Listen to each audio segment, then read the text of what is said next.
of a public forest through a petition to the National Assembly and outlines the specific steps to be followed in consideration of such a petition.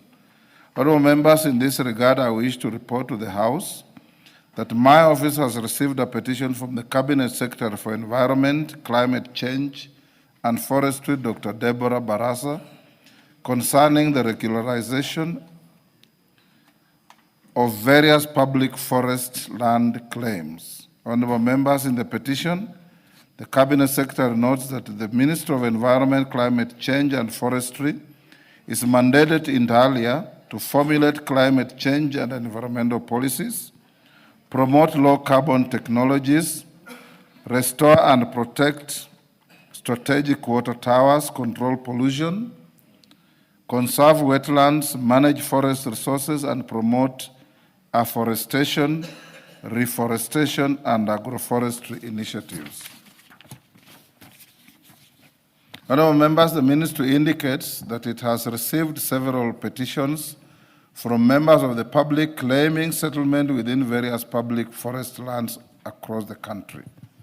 In response to these claims, an interministerial committee was constituted to investigate and review the matters. Additionally, several petitions seeking the degazettement of public forests have been presented to this House and referred to the Public Petitions Committee. Honourable members, the Ministry reports that the findings of the Interministerial Committee reveal that the areas under claim are currently inhabited by persons engaged in non-forestry activities and who have resided in those areas for prolonged periods. Honourable members, the Ministry further informs the House that following a review of the committee's report, the Kenya Forest Service Board, in writing, did recommend the regularization of these settlements through the variation of the respective forest boundaries in accordance with Section 34 of the Forest Conservation and Management Act, Cap 385. Honourable members, the Cabinet Secretary clarifies that following the recommendations of the Kenya Forest Service Board, the Minister of Environment, Climate Change and Forestry prepared and submitted a joint Cabinet memorandum on the determination of public forest land claims. The memorandum was duly considered and approved by the Cabinet, thereby authorizing the variation of the affected forest boundaries to regularize the said settlements and forward it for consideration and approval by Parliament. Honourable members, consequently, the petition is presented to the House pursuant to Article 37, 62, and 119 of the Constitution, as well as Section 34 of the Forest Conservation and Management Act, Cap 385, which empowers any person to petition Parliament to recommend the variation or revocation of the registration of a public forest. Honourable members, the Cabinet Secretary avers that the Ministry intends to execute the degazettement in phases prioritizing the following forest areas. A. South Nandi Forest, Chepkumia Block, declared via Proclamation number 76 of 1936 and Legal Notice number 174 of 1964, having a total area of approximately 17,960.5 hectares. The petitioner avers that the farmers from the hilly terrain of Chepkumia exchanged their land with forest land. The proposed area for degazettement measures approximately 989.17 hectares and is now fully settled. B. Turbo Forest Manzini Block, declared via Legal Notice number 145 of 14th June 1968, having a total area of approximately 7,404 hectares. The petition avers that this was intended for settlement of landless quarters in 1995 within the Manzini Forest Block was in Gishu County. The proposed area for degazettement is approximately 1,241.5 hectares and is now fully settled. C. Mount Elgon Forest Jepyuk Settlement Scheme, declared by a proclamation number 44 of 1932 and legal notice number 174 of 1964, having a total area of approximately 91,997.16 hectares. The petitioner avers that the Jepyuk Settlement Scheme was established in 1974 to settle the Elgoni Dorobo community previously residing within the moorlands of the Mount Elgon Forest Reserve.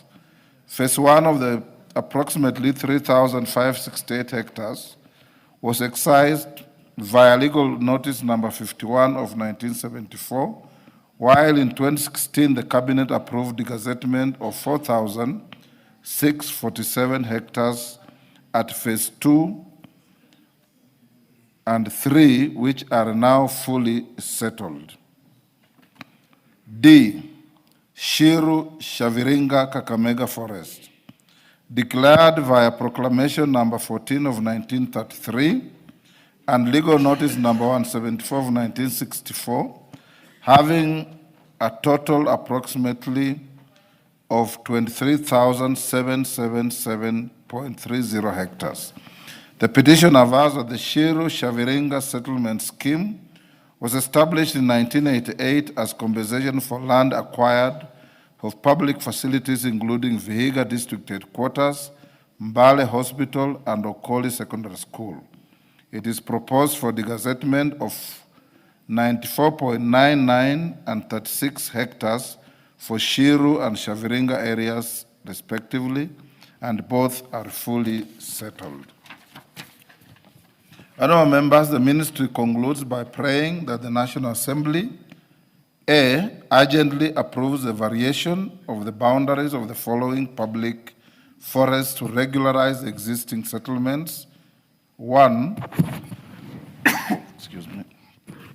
South Nandi at Chepkumia area, approximately 989.17 hectares. 2. Sorry. Members at the bar, take the nearest seats.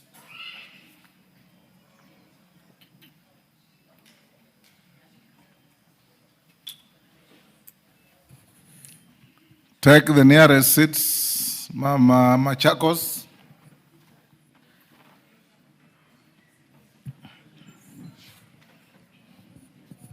I repeat, urgently approves the variation of the boundaries of the following public forests to regularize the existing settlements. 1. South Nandi at Chepkumia area, approximately 989.17 hectares. 2. Tarbo at Manzini area, approximately 1,241.5 hectares. 3. Mount Elgon at Chepyuk area, approximately 4,647 hectares. And 4. Kakamega Forest at Shiru and Shaviringa areas, approximately 94.99 and 36 hectares respectively. Considers the petitions and issues appropriate resolutions in accordance with Article 119 of the Constitution and Section 34 of the Forest Conservation and Management Act. Honourable members, having confirmed that the issues raised in this petition fall squarely within the jurisdiction of this House and that they are not sub judice before any court or other constitutional body, I hereby commit the petition seeking the degazettement of specified public forest lands in Tarbo, Manzini area, Mount Elgon, Chepyuk area, Kakamega Forest, Shiru, Shaviringa area, to the Departmental Committee on Environment, Climate Change, and Forestry for consideration and a report to the House in accordance with the petitions to Parliament procedure Cap 7E. Since the petition concerning the South Nandi Forest at Chepkumia area is already under consideration by the Public Petitions Committee, I direct the committee to prioritize and conclude the deliberations on the matter. I now, therefore, direct both the Departmental Committee on Environment, Climate Change and Forestry and the Public Petitions Committee to expeditiously consider the petitions and report their findings to the House for consideration in accordance with Section 34 of the Forest Conservation and Management Act, Cap 2016. So Cap 385 and Standing Order 2272. Karemba, your committee was under scrutiny by the House Business Committee. I know you are a new chairman. There is apprehension that your committee doesn't process business quickly. I know that you are a new chairman. I hope you live beyond the conduct of the previous leadership. Otherwise, we will shift the petition to the Environmental Committee. Yes, Milemba. Honorable Speaker, thank you for this chance. I want to congratulate and thank the CS Environment for bringing this petition to the House for the matter concerning the various forests that are being degazetted. And you'll notice, Honorable Speaker, that some of them came in use as early as 1964, others 1974, and others 1988. Specifically, I want to speak on the Shiru Shaviringa forest, which was actually created, the settlement was created in 1988. That the people living in these areas have suffered a very long time, and that they have been living there without the surety that they should develop the land on which they are living. They have been unable to do permanent structures on that land for all those years since 1988. I happen to have taught at Moi Girls Vokoli, where some of them left in the years 1991, 1992, but still these people don't have the title deeds. And even those who left areas of Mbale, where we have the district headquarters, and the Mbale Hospital are still suffering up there. And therefore, this is a petition which I will call upon the committees that have been given this mandate to execute very quickly so that these people can get their title deeds and start living a normal life. They can take loans on the title deeds that they'll be having, because currently as they live there, the land they have cannot be utilized business-wise. They cannot use the title deeds, which they don't have, of course, to take loans and develop those places. And I would want to ask the committees that have been given this mandate to execute quickly so that the people of Shaviringa, the people of Shiru can get their title deeds and start being normal Kenyans with title deeds operating on that land correctly. I would also indicate that the petitions committee, like you have indicated, should also quickly execute the one of Nandi, because it is true that even that one came early, and by now they should have executed so that the title deeds should have been given out by now. Honorable Speaker, without much ado, I want to thank the CS for that and ask this House to quickly expedite, because these are members of our community who are living almost like squatters on land that otherwise they surrendered because they wanted public utilities like Moi Girls Vokoli, like Mbale district headquarters, together with Mbale Hospital to exist. Yet they have suffered the punishment of having to stay without title deeds for now more than 40, 30, and even some 50 years. Thank you, Honorable Speaker. Yes, Lelmengit, take a minute each, or 2 minutes at least. Okay, thank you, Honorable Speaker, for this chance. First, Honorable Speaker, let me thank the Ministry for Environment for expediting this process of the degazettement on land exchange programs. Also, Honorable Speaker, I would like to thank the Petitions Committee for bringing forth and also visiting the sites in Chepkumia. One of the areas that is affected, Honorable Speaker, on this land exchange program is Chepkumia in Mgwen constituency in Nandi County. Honorable Speaker, this has been long overdue. Since these people have been out there, Honorable Speaker, for the last almost 30 years, they have not gotten their rightful title deeds, and they also live in inhabitable areas, Honorable Speaker. This comes at the right time, Honorable Speaker, so that these people can be resettled on time and be given their rightful rights, Honorable Speaker. Honorable Speaker, in Chepkumia land exchange program, We remember the people of Ngerek, we have the people of Koibem, and there are also other territories, Honorable Speaker, for Kiptuya in Kapkangani. Honorable Speaker, I will still come to you on the same because they are also submitting their petitions, which will be coming to this House very soon. I would also want to add for the areas of Kobujoy, which they have public offices, which also requires your attention, Honorable Speaker, so that we can have this land exchange program solved and settled once and for all. Thank you, Honorable Speaker, and I also thank you for the effort that you've put in place, having visited your office a number of times. Thank you, and I know the people of Mgwen will enjoy their rightful title deeds and ownership of the land. Thank you, Honorable Speaker. I submit. Yes, that is who. Kitayama, Marwa, sikuone vizuri. 2 minutes. Asante Mheshimiwa Spika. Mheshimiwa Spika, nichukue nafasi hii kushukuru na vile vile kushukuru serikali kwa hatua ambayo wamechukua. Lakini Mheshimiwa Spika, inashangaza sana na inasikitisha sana kwamba wakati ambapo tunafanya jambo zuri kwa upande fulani wa nchi na pande nyingine ya nchi kuna shida. Mheshimiwa Spika, sehemu ya Makalda, wakati ambapo walileta petition katika kamati hii ya Petitions Committee, wakati tunaendelea kuangalia mambo hayo ya forest ambayo ilikuwa gazetted kinyume cha sheria. Mheshimiwa Spika, hata kabla hatujaenda hatua, usiku wa manane wizara hiyo iliweza kufanya gazettement na kuweza kutuweka sisi katika njia panda.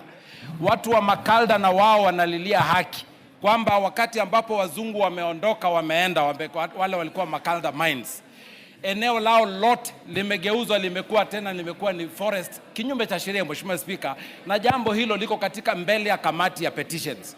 Kwa hivyo Mheshimiwa Spika, mimi naona hapa kuna unyanyasaji unaoendelea kwamba wanapeana kwa mkono huu. Order Kitayama. Order.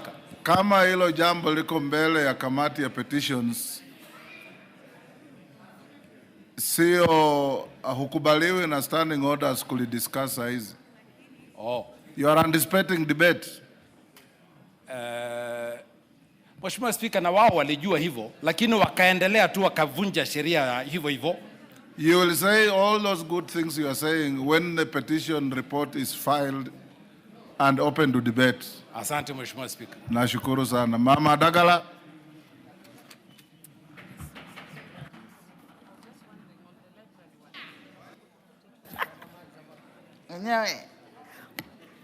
Thank you, Mr. Speaker, for giving me this time, and also I want to thank members for congratulating me having been elected as the Vice Chair, CPA Africa. Mr. Speaker, I also want to echo on the petition that is going on about the gazettement of and ensuring the people of Shiru, Shaviringa, the people who migrated from Mbale, who paved the way for the county headquarters to be constructed, and the people of Vokoli, who are moved to those sides of Shaviringa. I want to thank the ministry for bringing in this petition timely. As you can even remember over the weekend, Mr. Speaker, there is somebody who has been in the mortuary for over 6 years just because of land issues. And land issues are very emotive.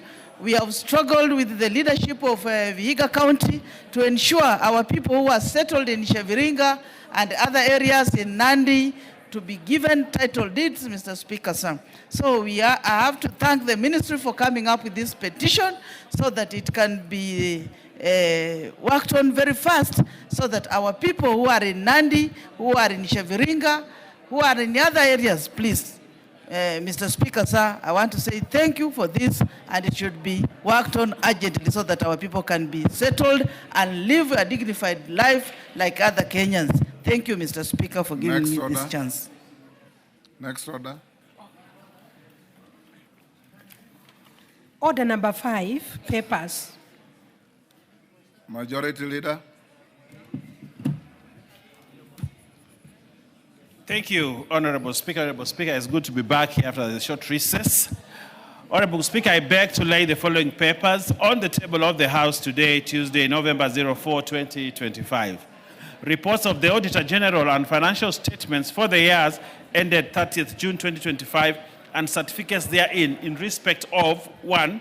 Development of school infrastructure in Nyamira County project, credit number KF Loan 853, State Department for Basic Education. 2. East Africa Skills for Transformation and Regional Integration Project, East Strip, IDA Loan Credit number 6334 KE, Ministry of Education, State Department for Technical, Vocational Education and Training. 3. East Africa Skills Transformation and Regional Integration Project, ES Strip Grant Credit number 6334 KE, Kisumu National Polytechnic. 4. Garissa University. 5. GOK UNICEF Education for Young People Program, State Department for Basic Education. 6. Kenya Industry and Entrepreneurship Project, IDA credit number 6268 KE, State Department for Industry. 7. Kenya Institute Policy Research and Analysis, KIPRA. 8. Kenya Jobs and Economic Transformation Project, IDA credit number 7450 KE, Kenya Development Corporation. 9. Kenya Primary Education Equity in Learning Disbursed Linked Indicator Program, credit number 7063 KE, Teacher Service Commission. 10.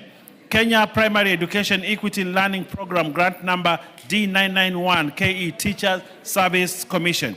11. Kenya Primary Education Equity in Learning Project, IDA grant number D991 KE and credit number 7067 KE and grant numbers TF-C306 KE and TF-C307 KE, State Department for Basic Education. 12. Lake Victoria Water and Sanitation Project, grant number CKE 1093-02M, credit number CKE 109301L, and EAB number F1 number 083890, Serapis number 2011-0619, Lake Victoria South Water Works Development Agency.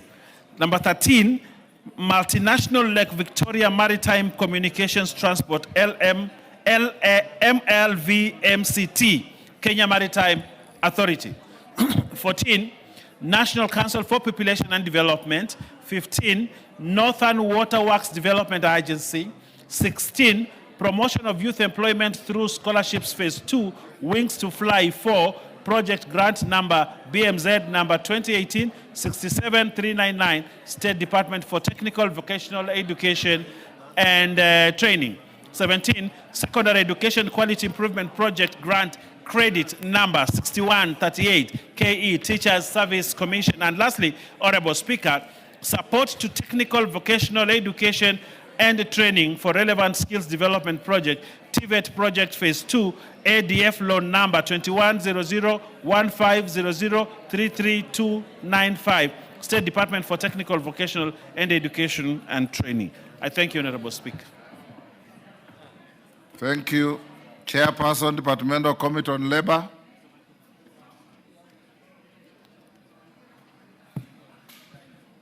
Owen, who is your chair for labor?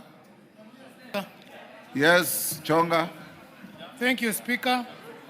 Honorable Speaker, I beg to lay the following paper on the table of the House today, Tuesday, 4th November 2025.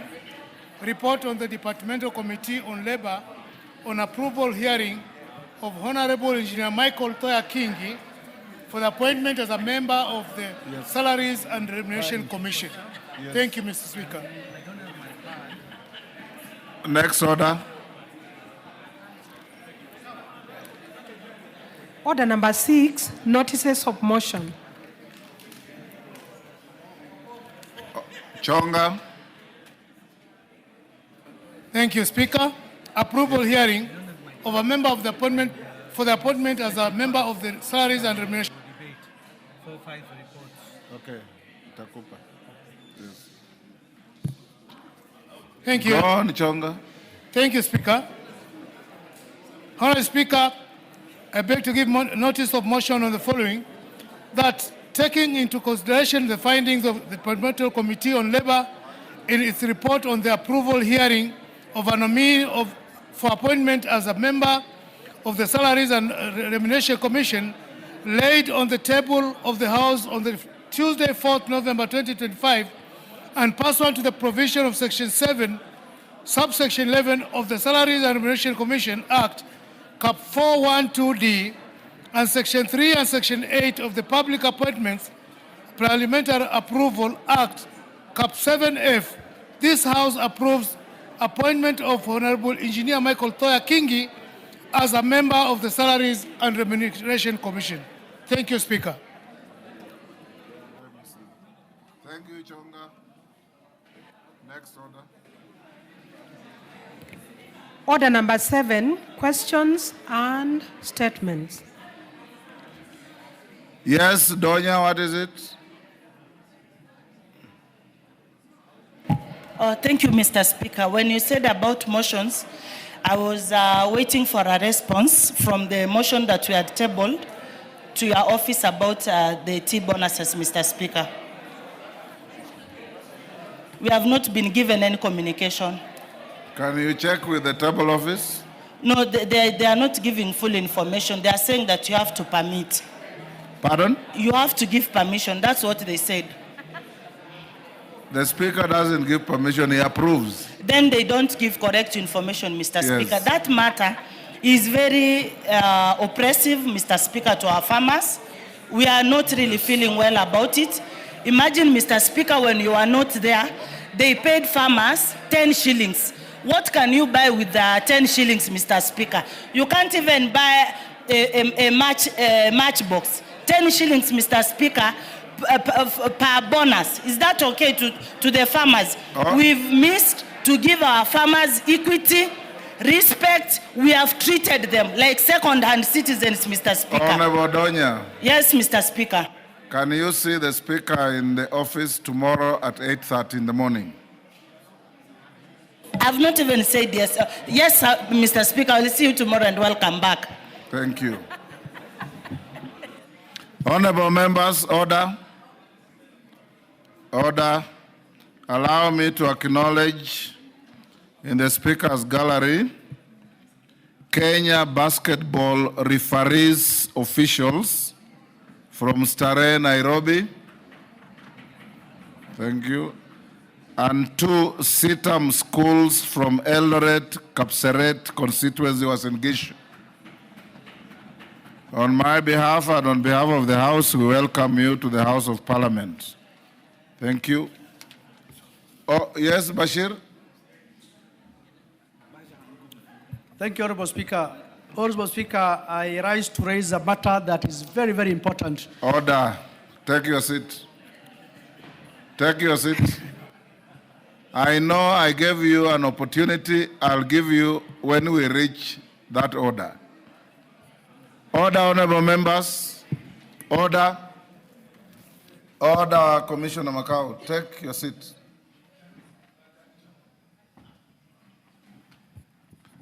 Honorable members, I have been requested by the member for Elgeyo Marakwet County, Caroline Ngelechei, to give an opportunity to make a statement about the tragedy that befell their county and the country indeed. She's not available today. She will do so tomorrow at 2:30. But at the earnest as a House, I think it's important that we show empathy and solidarity with our compatriots who have suffered a terrible tragedy through mudslides and the floods in Elgeyo Marakwet. I've seen in the media that the body count is reached about 30, and we're still counting. So as a responsible House, as we wait for Ngelechei's statement tomorrow, whereafter I'll allow a few of you to send messages of condolences and empathy, it's important that we be upstanding and observe a minute's silence.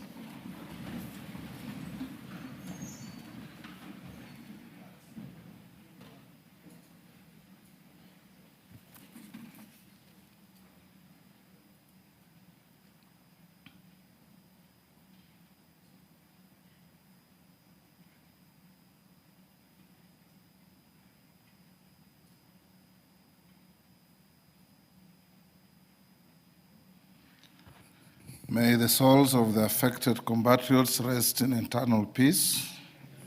Thank you. Those who will wish to make a comment on this tomorrow afternoon. Next order.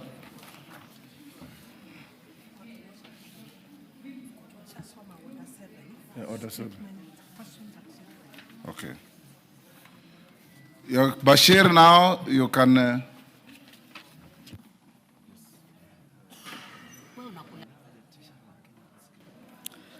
Thank you, Honorable Speaker. Honorable Speaker, I rise on a point of order on a matter that is very, very important to this House and the members. The matter concerns the 22 and 10% of the Kara constituency roads that have now been drastically reduced through a letter by the DG Kara on 31st October 2025. Honorable Speaker, Kara roads and CDF are equalizers across the country.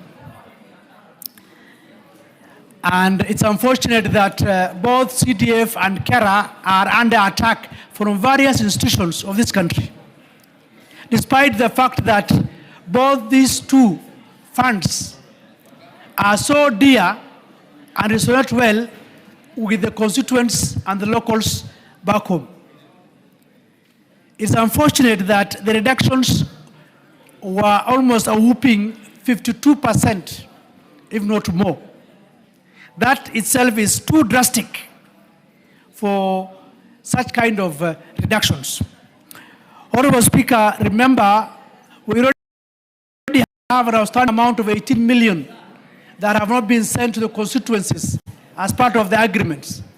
As we speak, KWS and the counties have been given their money, but the constituencies have not received the 18 million.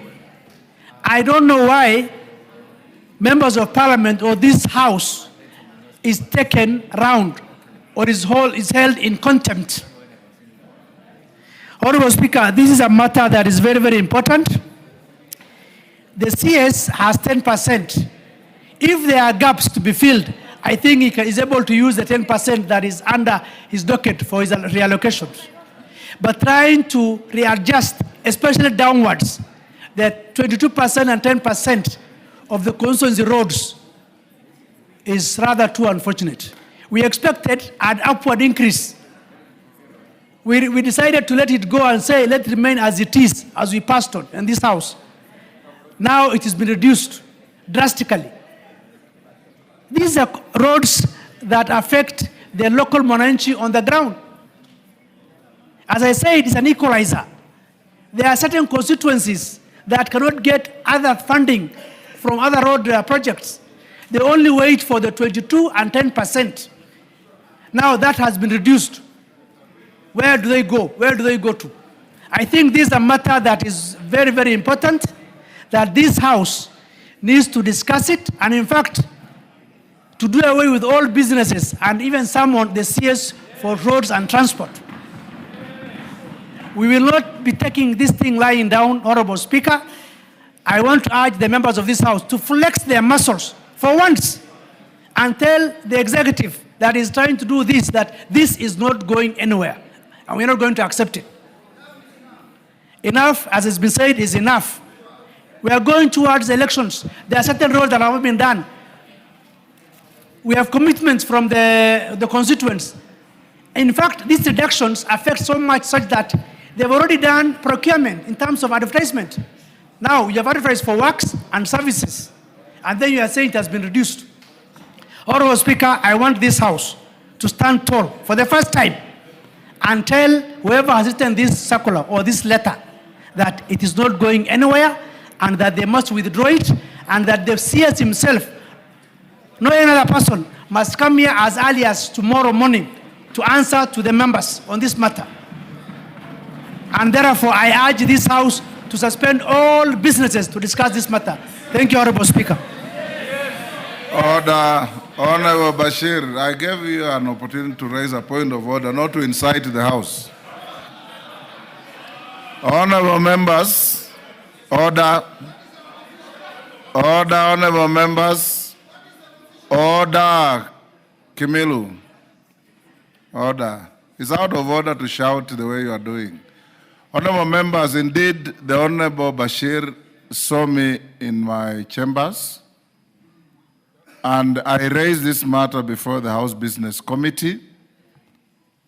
Members who attend the House Business Committee know this, and we directed the Majority Leader, Owen Bayer, who was in attendance, to liaise with the Chair of Roads, the member from Dia, and the Minister of the Ministry, so that we do not engage in haphazard discussions, to bring a comprehensive response to this statement tomorrow at 2:30, whereafter you will be able to enrich whatever will be before the House.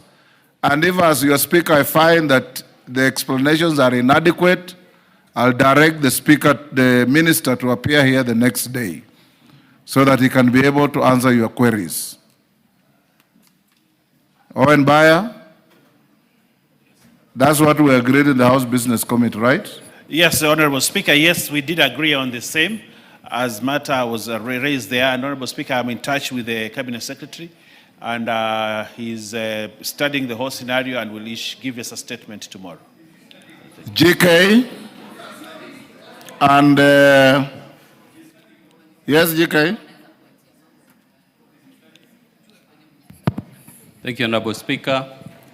I have raised the same matter with the Cabinet Secretary and the DG, Kera, and we have agreed to work on a better formula so that our members are satisfied.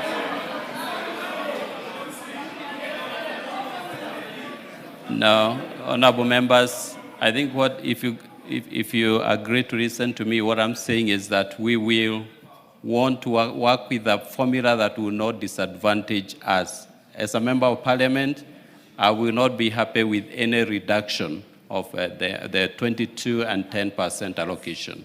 And I will support that we get an increment, not a decrease of the amount. So members, can we deal with this tomorrow? Okay. Yes, Kainan, what is it? I thought we discussed this in the House Business Committee. Mr. Speaker, I want to thank the Honorable Bashir. In addition to this, there is also the issue of the court case between the Council of Governors and the Ministry on the same levy. And in the last Kamukunji, Mr. Speaker, none other than you has truly informed us that everything has been sorted out. As we speak today, the Council of Governors got their share. KWS also got their share. What is missing is still hanging is about 18 million from every constituency. We will also want to know as they respond the whereabouts of that figure, because we agreed here, it was consensus, the court case was withdrawn, the Council of Governors got theirs, KWS got theirs, Kenya Forest Service also got theirs. So where is the 18 million that is missing from each of the constituencies? And secondly, Mr. Speaker, as also you attempt to solve this, I want to urge the chairman, my good friend, the chairman Rhodes, it is unfair for this House to agree on a formula and somebody in the executive just goes behind somewhere, revise the same, and bring the same as an agenda. I think it is the high time, and I want to agree with the Honorable Bashir, that this House must be respected, and we deserve better, way of seeing things than the way we are being treated right now. Thank you, Mr. Speaker. Let's leave it there. We'll deal with this tomorrow at 2:30. GK and Bayer, make sure that you come with not only a response, but a reasonable and acceptable response. Yes, Wamboka? The same breath, Honorable Speaker. You said different. Now you say on the same breath. No. It's a different issue, Honorable Speaker. Restoration of the glory of this House. Honorable Speaker, Treasury is micromanaging the National Assembly. That today, if a member wants to travel outside of this country, the Treasury is expected to deal with that issue based on a member-to-member basis, Honorable Speaker. They are also purporting to run our payroll, Honorable Speaker. It is now happening differently because initially, once we pass monies in this House, the budget for National Assembly would come after the clerk applies, and then the clerk would deal with us. But now what is happening, Honorable Speaker, is the micromanaging of the National Assembly by the Treasury, Honorable Speaker. We would need the Minister for Finance to give a statement about this, Honorable Speaker. It has affected even the constituency offices for both NGAF and MPs, Honorable Speaker, that it is even delaying disbursements because now they have put so many bottlenecks, Honorable Speaker. Your guidance, please. Honorable members, the Speaker is not aware of any attempt to micromanage Parliament by any department of government. And indeed, if there was, it will be resisted. Number one, when you travel out of the country, it is exclusively in the purview of the Speaker to give you authority to travel or not to travel. There's no appellate structure to that. And the Treasury does not come in. In the event that your trips don't materialize, sometimes it may be due to general delayed exchequer releases or accounting issues. Number two, this House is one of the three arms of government, independent and interdependent with other arms. And there is no way we can be micromanaged by anybody.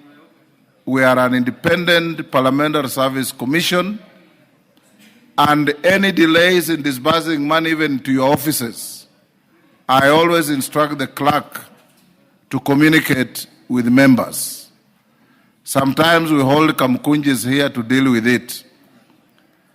And the head of the Treasury now, the Honorable John Badi, is an immediate former member of this House. If we made an attempt to micromanage this House, it will not be misguided, but it will also fail. So, Wamboka, rest assured that no such thing will be allowed to happen. Yes, in Zambia. Thank you, Honorable Speaker.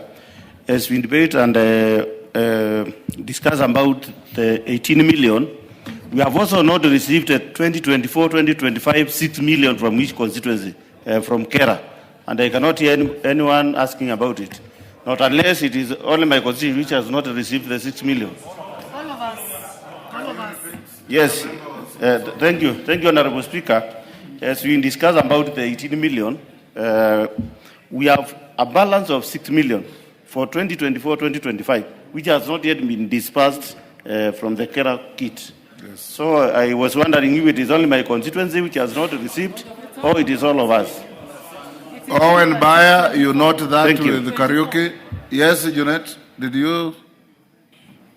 Mr. Speaker, I want to agree with members that this issue of RLMF must be dealt with, as you directed, Mr. Speaker. It's a very important matter to the House, Mr. Speaker, and it needs to come to a conclusion because we have discussed it for quite some time now, before we even went to recess and after that. But, Mr. Speaker, I want to also bring to your attention a principality that we have been using in this House, Mr. Speaker, on issues like the ones that has been raised by my colleague, Honorable Wamboka. Mr. Speaker, there are issues that we need to deal with them at Kamkunji level. Issues of emoluments, issues of travel. Because, Mr. Speaker, Parliament is not loved in this country. So when you bring it on the floor of the House, those kind of issues, it has very negative implications on Parliament, Mr. Speaker. It's like when you are, when you want to shave your hair, there are hairs that you can shave in the public and there are others you close yourself in the door. So, Mr. Speaker, now if we shave those kind of hairs outside here, people will fight us, Mr. Speaker. So, Mr. Speaker, I want to guide the members who are maybe still learning the process There are issues that we need to shave internally. So please, those important issues, request the Speaker as the head of this place to call for a Kamukunji, then we deal with those ministers properly. But the issue of RLMF is a public issue, that one is okay. Thank you, Mr. Speaker. And I want to repeat, honorable members, there is not a single soul that helps the Speaker to manage your travels. Any member who travels under the approval of Mr. Speaker and nobody else. So all of you who travel know that the Treasury has nothing to do with it. And when I give Wanjala or anybody an opportunity to travel, we don't seek the Treasury's concurrence. You travel because the authority of the Speaker has come your way to travel. So let it be very clear. At least here, if you have any issues, the Treasury is innocent. Let's deal with our issues here. Jen Kihara.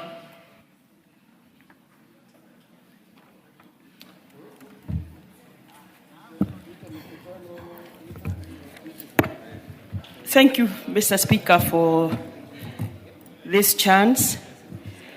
On the onset, let me congratulate Dr. Beatrice Adangara and Rehab Mutinda on their new assignment. Congratulations once more. Mr. Speaker, I was hoping I would be able to read this statement before the start of KCSE, but I'll, however, read it because... If it's overtaken by time, you can state and go and recast it and bring it within the context of what is happening today. But it's up to you, it's your statement. Let me read it. Go ahead. Mr. Speaker. Honorable Speaker, pursuant to the provisions of Standing Order number 44, 2C, I rise to request a statement from the chairperson of the Department Committee on Education regarding exclusion from our students from schools on unpaid school fees. Honorable Speaker, the continued exclusion of Form 4 students who started their exams yesterday from school for unpaid tuition fees poses significant challenge, particularly as they approach the 2025 KCSE, whereas sending them home is driven by schools' efforts to collect unpaid fees. The practice not only intensifies financial strain on low-income households, but also disrupts learning. It also threatens to undermine the current and future academic prospects of the vulnerable students and jeopardizes their preparation for a critical milestone resulting in education inequity.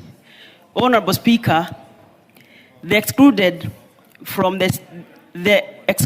Form 4 students, particularly in schools within Naivasha constituency, are forced to miss out on critical study time while still being expected to excel in their exam. This disruption heightens vulnerability of affected students to negative peer influences and social vices such as drug abuse and alcoholism. In desperate attempts to raise school fees, many students resort to hazardous casual labor or extreme cases immorality, exposing them to unsafe environment and significant health risks. These challenges not only jeopardize their academic performance, but also increase the likelihood of long-term consequences, such as academic failure and compromise future opportunities, perpetuating cycles of poverty and marginalization. Honorable Speaker, it is against this background that I request a statement from the chairperson of the Department Committee on Education on the following. Actions being taken by the Ministry of Education to address the exclusion of those students from schools within Naivasha constituency, ensuring their prompt return to class and prevent academic setbacks, and safeguard their future opportunities. And, Mr. Speaker, measures being taken to ensure that Form 4 students remain in school despite outstanding fees and interventions by the ministry to cushion schools from financial strain due to low capitation or lack of school fees. I thank you, Honorable Speaker. Chair Education, yes, Wangari.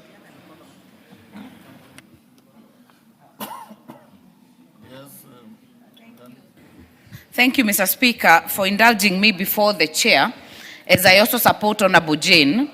But, Mr. Speaker, this matter we canvassed before we went to recess when we were discussing the issue of capitation. And, Mr. Speaker, it was raised on the floor, the matter of sending students home. It's something we need clarification. And I say that because the CS is meant to appear this week, Mr. Speaker. The CS will be here tomorrow at 3. Yes. So my point is, Mr. Speaker, the CS, maybe through the leadership of the House, should tell this House the directives and circulars they issue to the schools. Do they count, Mr. Speaker? Because there was a circular on the time of attending classes. There was a circular that students should not be sent home. There was a circular, Mr. Speaker, of even not holding certificates in school. But they are all not being respected, Mr. Speaker. So we expect that when the CS comes tomorrow, these are the issues he should also refer to, so that he's actually briefed, Mr. Speaker, to brief this House. Are they just mere papers, or are they just PR management of members or students, Mr. Speaker? Why you notify the CS on those additional concerns for tomorrow? I don't see the chair of education. Any member from education? Yes, Gisairo, 2 weeks. Tell your chair. Bernard Kitur. Bernard Kitur. Thank you, Mr. Speaker. Honorable Speaker, pursuant to the provisions of Standing Order 44.2c, I rise to request for a statement from the Chairperson, Departmental Committee on Finance and National Planning regarding the operations of multinational payment and services, MasterCard Incorporated and Visa Incorporated in the country. Honorable Speaker, the National Payment Systems Act, Cap 491A, provides the framework that govern electronic payments networks. These networks facilitate electronic transactions by linking the banks, merchants, and consumers to facilitate secure and efficient payment processing.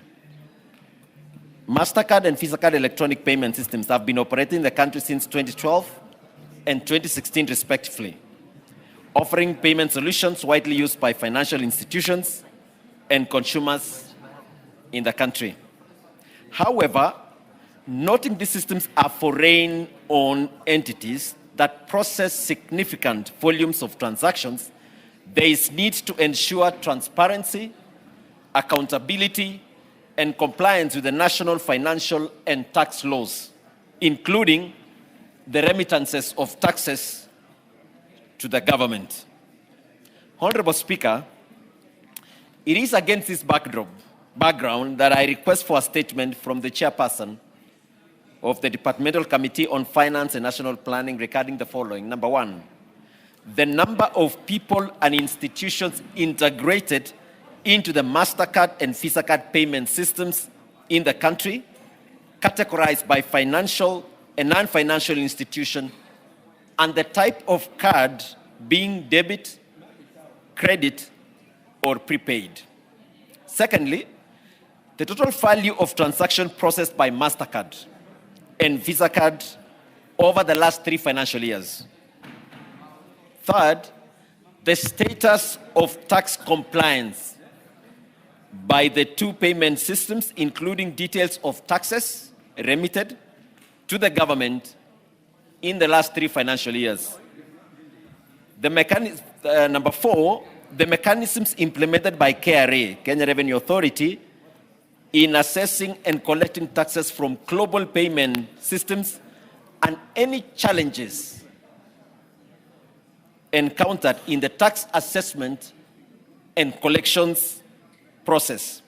Number 5, a comprehensive report detailing the data protection mechanisms deployed by MasterCard and Visa multinational payment systems, including the geographical location of their data storage services.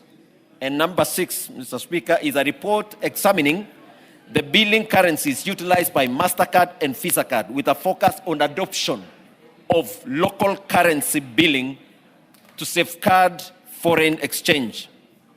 I thank you, Honorable Speaker. Thank you. Chair Finance. Any member? Owen Bayer, tell Chair Finance 2 weeks to bring a response. Obliged, Honorable Speaker. Joyce Kamene.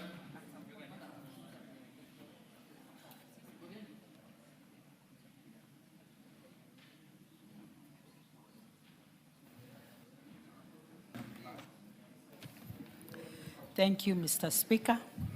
I request for a statement regarding the status of Matungulu Farmers Company Limited.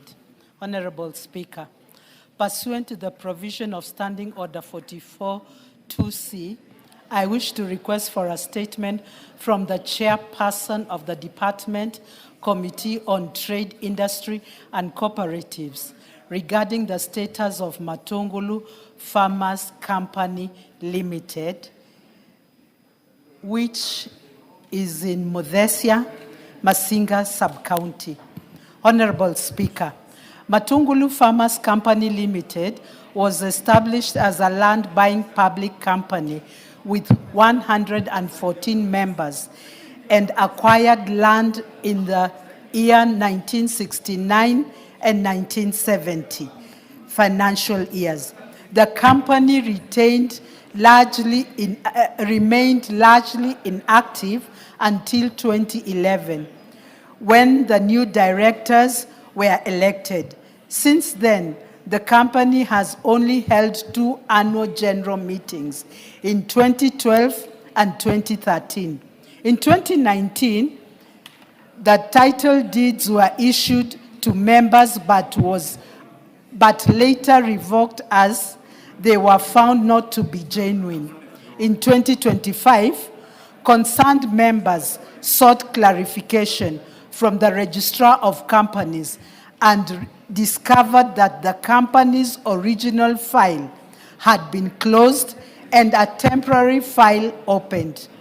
The temporary file indicated that in January 2025, the directors resolved to convert the company from a public to a private entity with only 46 members. On this, 5 members were allocated 20 shares each, amounting to 100% ownership, while the remaining members were not allocated any shares. Further, one of the directors listed in the file is deceased. These developments raise concerns about transparency, governance, and protection of members' rights in the company. Honorable Speaker, it is against this background that I request for a statement from the chairperson of the Department Committee of Trade, Industry and Cooperative on the following. Measures being put in place by the government to reissue the title deeds for land acquired by Matungulu Farmers Company Limited in 2019 and later revoked.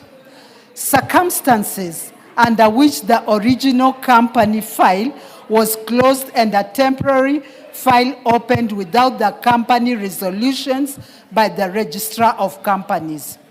3. Measures being undertaken by the Registrar of Companies and the other relevant agencies to safeguard the rights of members who have been unlawfully excluded from the company. And finally, steps being taken to ensure that directors who may have engaged in fraudulent activities be held accountable. I thank you Honorable Speaker. Chair, Trade and Industry. Marianne, can you bring a response in 2 weeks?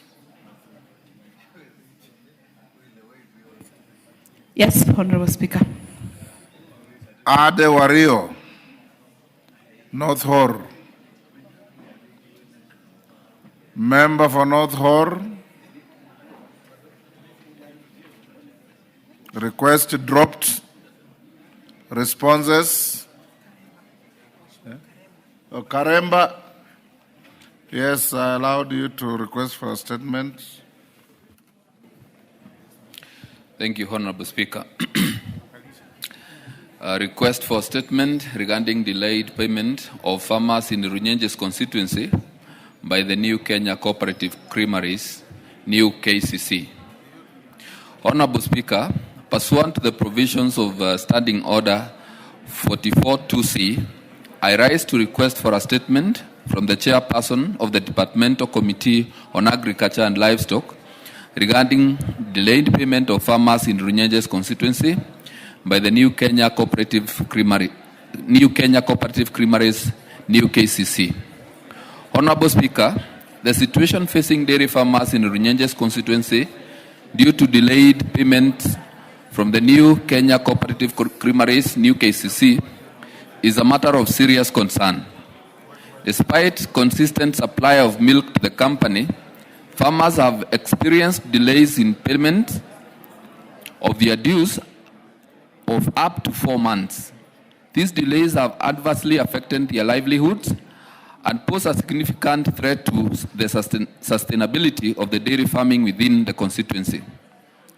The lack of timely payment has constrained the ability of farmers to maintain their herds, meet operational expenses, and sustain household incomes, thereby undermining economic stability in the region. It is therefore imperative that the new KCC takes immediate and decisive action to address these delays, restore confidence among farmers, and reinforce the resilience of the dairy value chain. The long-term success of dairy farming and the livelihoods of rural communities that depend on it relies on restoring trust through timely and complete settlement of all dues owed to farmers. The new KCC should therefore endeavor to ensure that farmers are paid promptly. Honorable Speaker, it is against this background that I request for a statement from the chairperson of the Departmental Committee on Agriculture and Livestock on the following. 1. Measures being taken by the Ministry of Agriculture and Livestock Development to ensure timely payment of dairy farmers. And 2. Timelines within which farmers in Runyenjes constituency will be paid their arrears. I thank you, Honorable Speaker. Thank you, Karemba. Yes, Julius.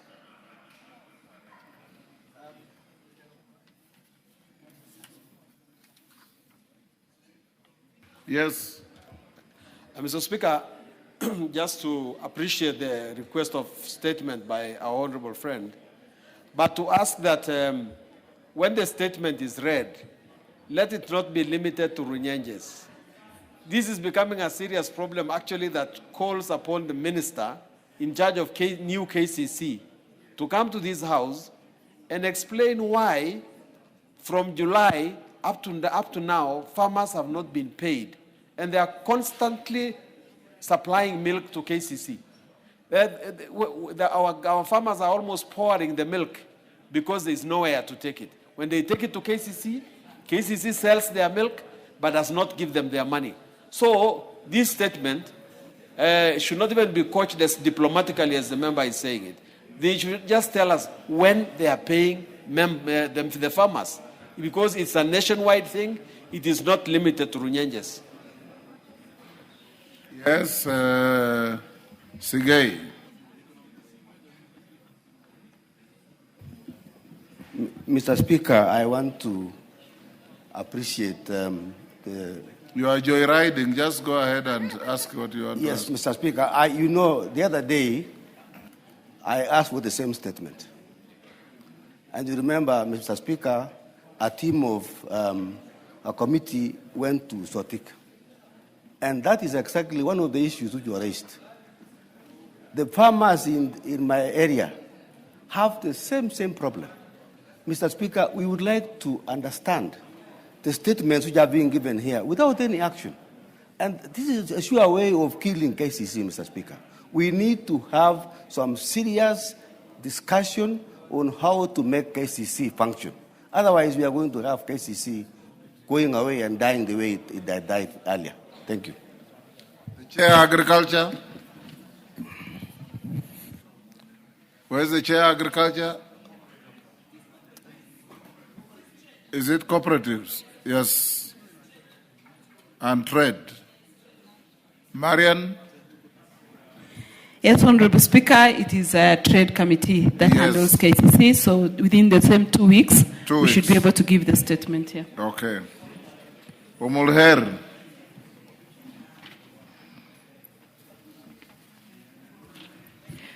Thank you, Honorable Speaker. Honorable Speaker, pursuant to provisions of Standing Order 442C, I wish to request for a statement from the Chairperson of the Departmental Committee on Defense, Intelligence and Foreign Relations regarding a tragic explosion that occurred in Mandera County. Honorable Speaker, on 31st October 2025, 3 children were involved in an explosion following detonation of an explosive device in Alungu in Mandera County, in Lafay constituency. The incident resulted in the untimely death of a 9-year-old child while undergoing treatment, while 2 other children sustained severe injuries, including a 5-year-old child who tragically lost an eye. The heartbreaking incident, a strange object which detonated upon interaction. The devices are alleged to either have been left behind by ex-militia on training or planted by cross-border terrorists.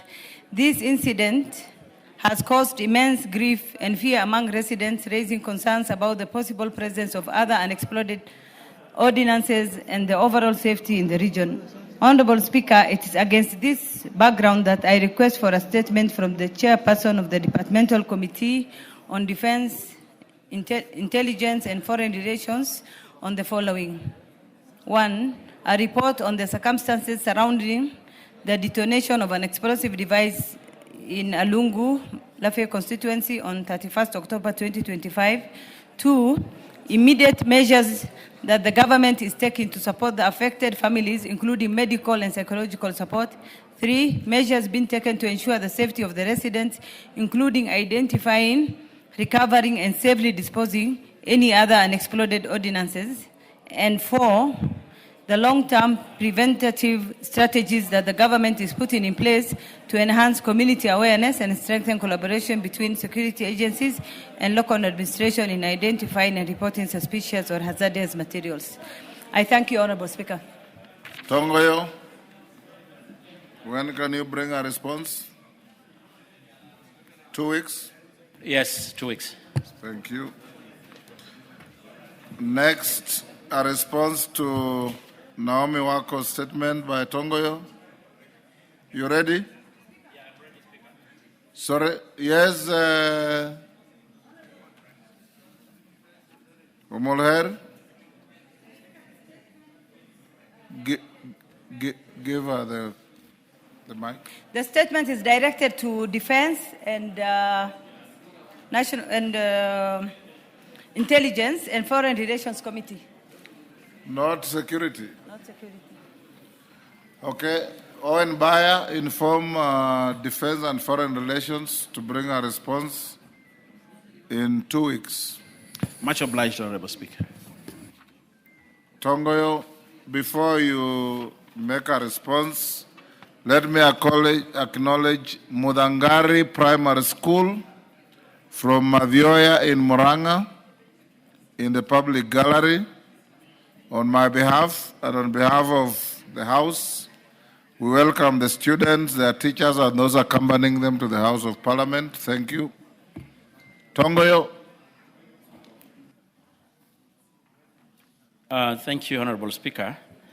In regards to the statement being sought by the member for Marsabit County, Honorable Naomi Wako, who had sought in particular the disappearance of Mr. Galgalo Baganja Malicha, and she wanted to know investigation into the disappearance of the said person, the action being taken by the security agencies to update the family and ensure the missing person is expeditiously traced and reunited with the family, and the perpetrators of Violence Act are brought to the books and the measures put in place to ensure the safety of residents of Sololo Sub-County.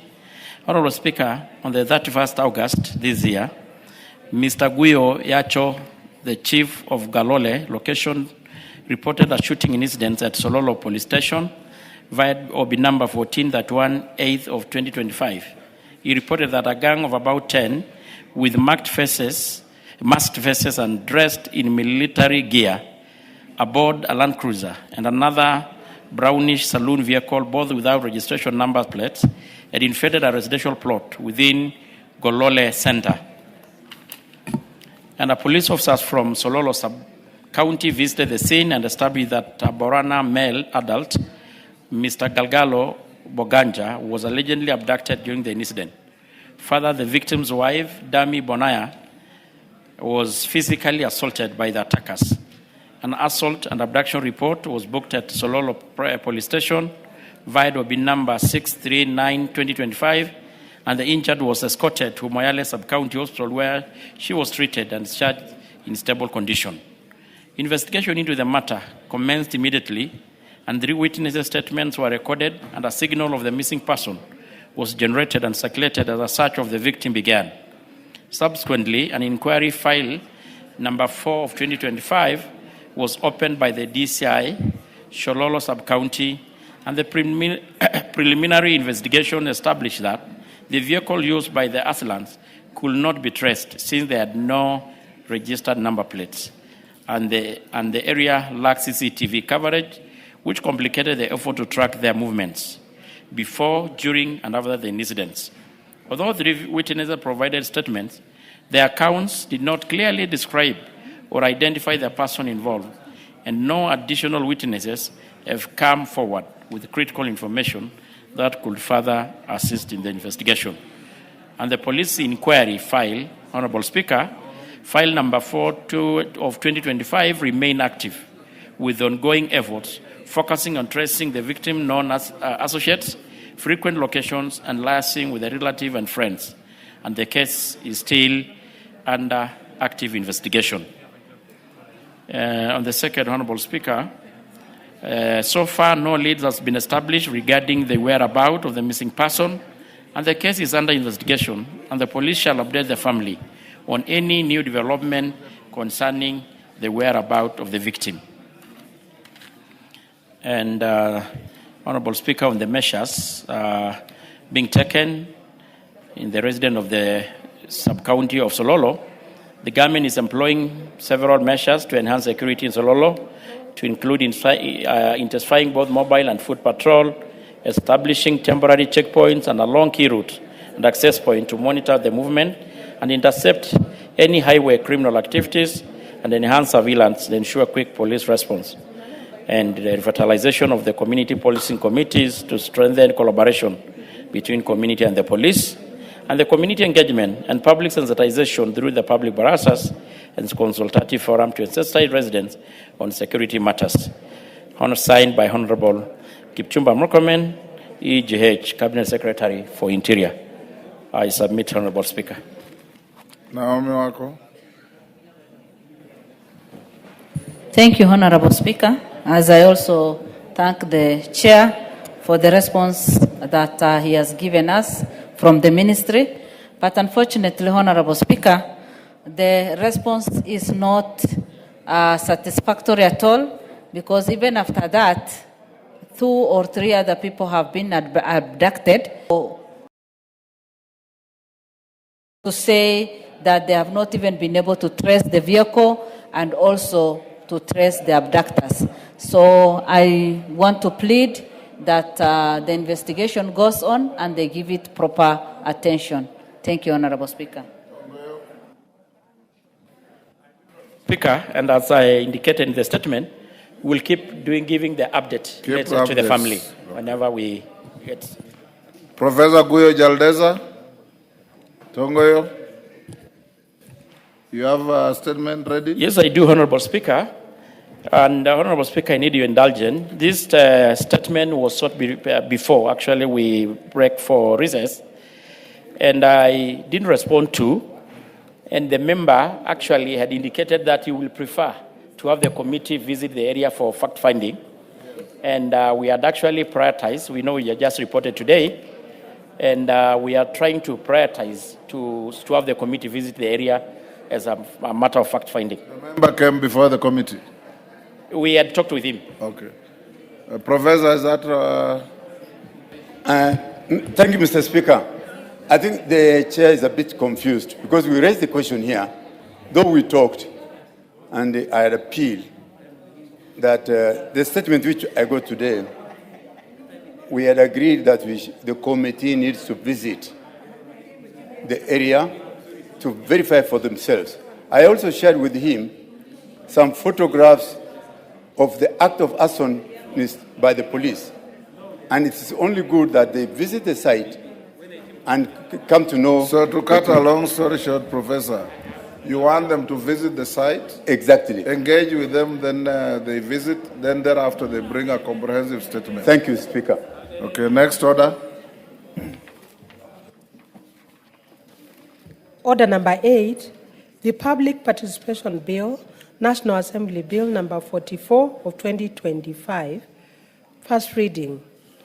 A bill for an act of Parliament to provide for the conduct of public participation, to give effect to the constitutional principle of participation of the people enshrined in Articles 10.2, 69.1d, 118, 184.1c, 196, 201a, and 232.1d of the Constitution and for connected purposes.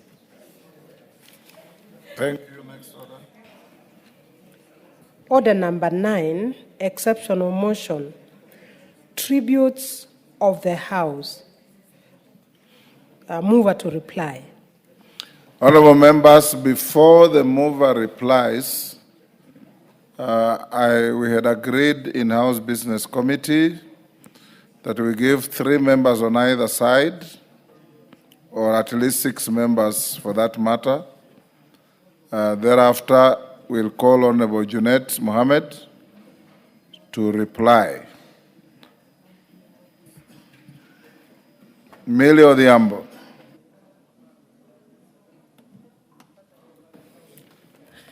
Thank you, Mr. Speaker. Mr. Speaker, just so that I know how I organize my thoughts, how many minutes do we have? You have 5.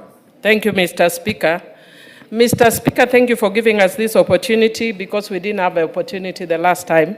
But I want to indicate that it's very difficult to talk of Baba in the past tense, though we know that he is mortal and we knew that he would die at some point. Hold on, Millie. There's a point of order from Tongoyo. What is it?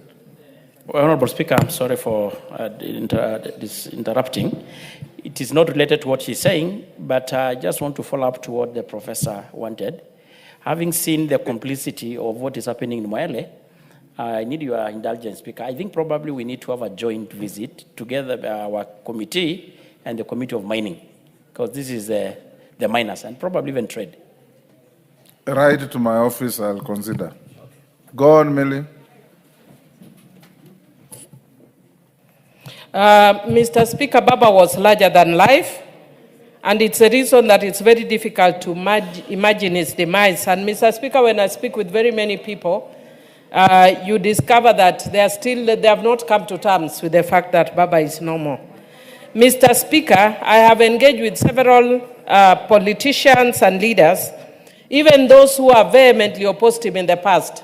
But very interestingly, you find that Baba had such a big impact in their political life. He held the hands of many people. Mr. Speaker, Baba embodied the values that are dear to me and to many Kenyans. He embodied justice, equality, human rights, non-discrimination, inclusion, including ethnic inclusion, and also the inclusion of women, youth, and marginalized, and also differently abled persons. Mr. Speaker, his inclusive nature sometimes played out even against his own ethnic community. Mr. Speaker, in this House, I've seen times when Baba has actually sacrificed a qualified Luo in order to include a minority, Mr. Speaker. I know, for instance, without naming names, that in the past,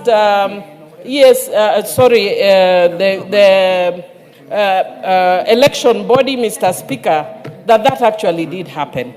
Mr. Speaker, some young people have seen who have largely misunderstood Baba and have been talking against Baba. But Mr. Speaker, in due season, they will actually learn. When our politics unfolds, they will learn that Baba held a significant part in the politics of this country. And one day they will understand the sacrifices that he made that many of us have never made and we're not likely to make. Mr. Speaker, Baba also invested in the mentorship of people with potential, a fact that was even recently acknowledged by Wamunyoro, even though he also had to throw a jibe against other members of parliament, which is unfortunate. But he did acknowledge that Baba identified potential in people like me, a very good lawyer, a very good politician. I didn't know my potential until Baba brought me here with a nomination. So, bad girl, Mr. Speaker, as a member is shouting. I am a beneficiary of his benevolence, and so are many people here. Mr. Speaker, Baba guided me through very difficult political challenges, and as politicians, we at times weather great storms that are known to many, Mr. Speaker. Mr. Speaker, at one time during my first term in office, the swords and daggers that were drawn against me were too heavy, Mr. Speaker, that are actually unknown to many people, wrote a letter of resignation as a member of Parliament of Mbita. Mr. Speaker, I took my letter of resignation to Baba. And Baba spoke to me and held my hand as a daughter and talked to me and guided me and told me that he believes in my ability to fight those battles. And Mr. Speaker, I am serving my 4th term because Baba held my hands even in those difficult moments. Mr. Speaker, I also wish to indicate that I am very happy and glad that I got the opportunity to say goodbye to Baba 2 days before he left. And we know that he's not coming back again. And I'm glad that his best song also happens to be my mother's best song, the Jamaican song. Mr. Speaker, each of us has a purpose, a God-given purpose in life. Baba knew his purpose. He lived his purpose. He served his purpose. What about us? Even when we are politicians here in the House. And I'm glad at the way Baba was celebrated, not only in Kenya, but globally. And for the people who doubted who Baba was, I can tell you for a fact that in our lifetime, no other leader will ever be celebrated the way Baba was celebrated. Joey! Thank you, Mr. Speaker. Thank you. Jen Kihara.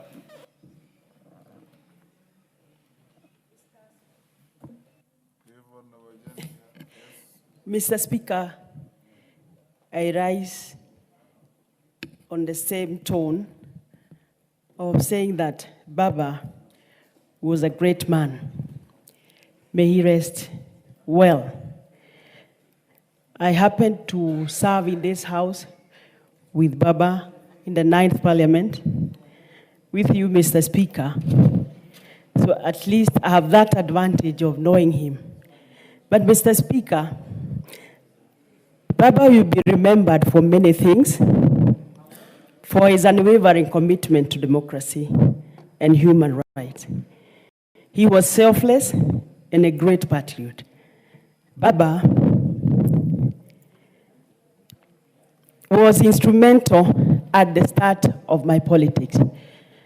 Mr. Speaker, you remember the NAC movement when my husband was in the hospital and I'm the one who was campaigning. I went to Mwenge House. I told the officials there that I need somebody to come to Naivasha and campaign for my husband. Because we had a Safina candidate who was strong and my husband was also strong. We realized we were going to split that vote. So Baba came and did 2 meetings that were so great, which changed the tide.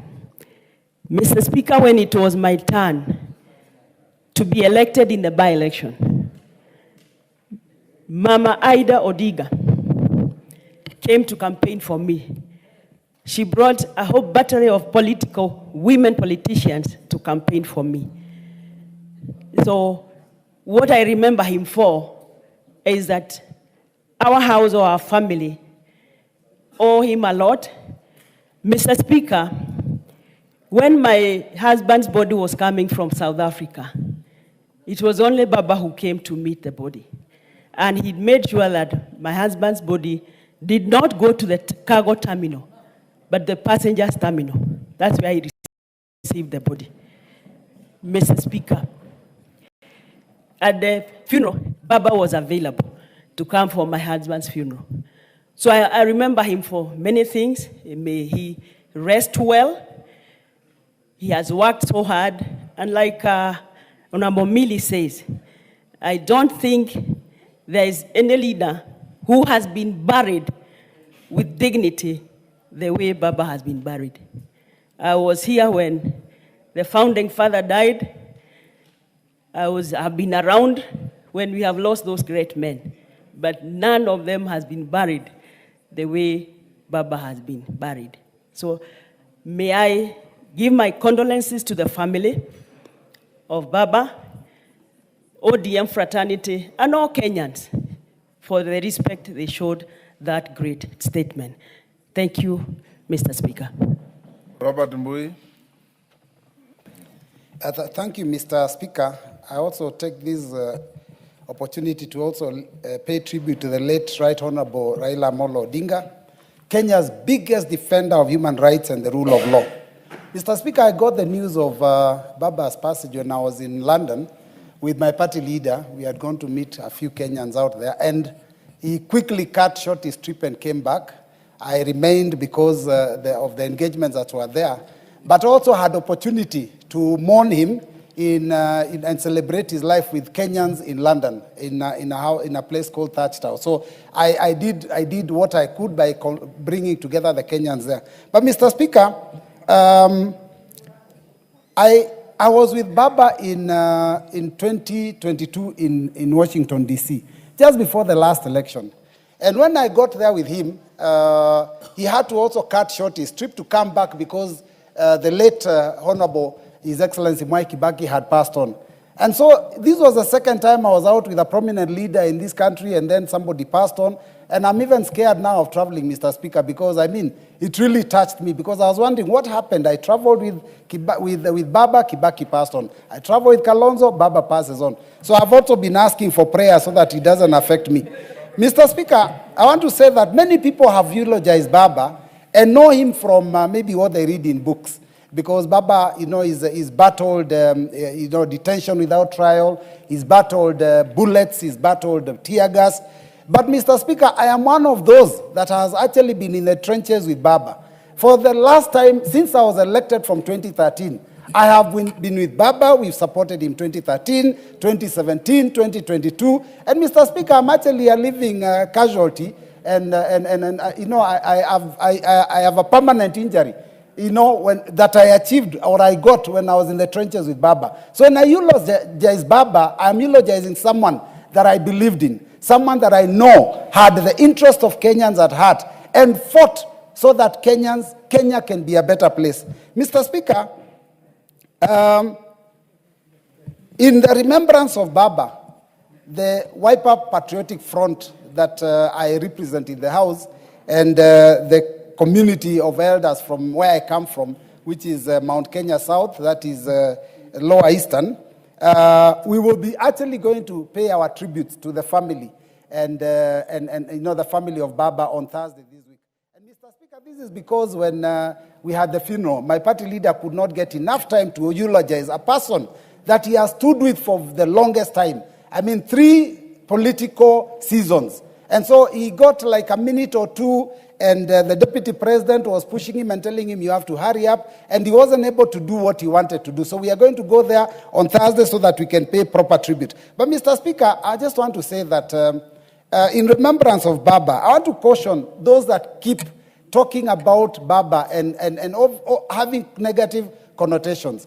They are leaders, and I will start with the governor of Nyeri. Mr. Speaker, I was not happy when I heard the comments that the governor of Nyeri made, because the governor of Nyeri implied that it was a positive thing for Baba to have died. That is a shameful act, and that is something that we condemn in the strongest possible terms.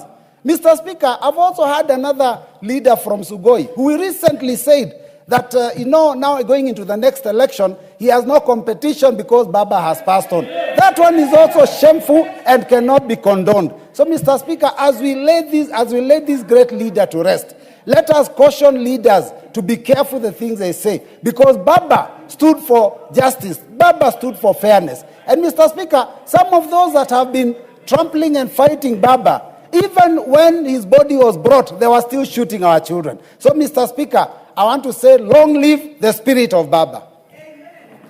Tongoyo. Thank you, Honorable Speaker, and I want to thank you for giving me an opportunity to pay our tribute to a great leader ever lived.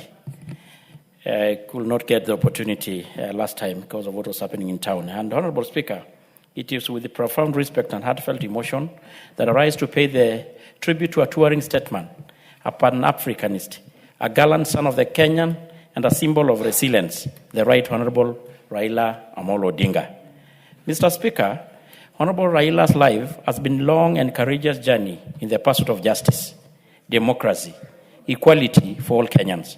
From the dark days of detention to the bright dawns of reform, he remained steadfast, never losing faith in the dream of a better Kenya he believed in.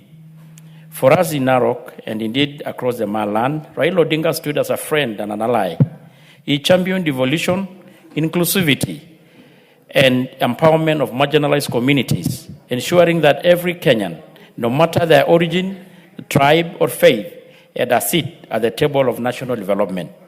His voice echoed the cry of the ordinary citizens, and his vision embraced the unity of our great republic. Mr. Speaker, Honorable Raila Odinga taught us that leadership is not about power, but about service. That patriotism is not in words, but in action. And that peace, even after the fierce political storm, remains the highest gift we can offer to our children. As we celebrate his enduring legacy, may we honor him not only with our words, but with our continued commitment to the ideals he stood for. And on behalf of the people of the Narok West and Narok Omagh, we convey our deepest respect and gratitude, and may his example continue to guide us. May his spirit of courage and unity forever live in our hearts. May God bless this family, and God bless the Republic of Kenya. And Honorable Speaker, it's true, and I was reading today, I think in some of the print media, saying that even in his last resting place, Raila may continue even to influence the politics of Kenya. And I'm sure that probably in our lifetime, we may not get a leader like him. And just want to pray that we all, some of us who are alive, we emulate the good deeds that Raila taught us. May his soul rest in eternal peace. Maungu.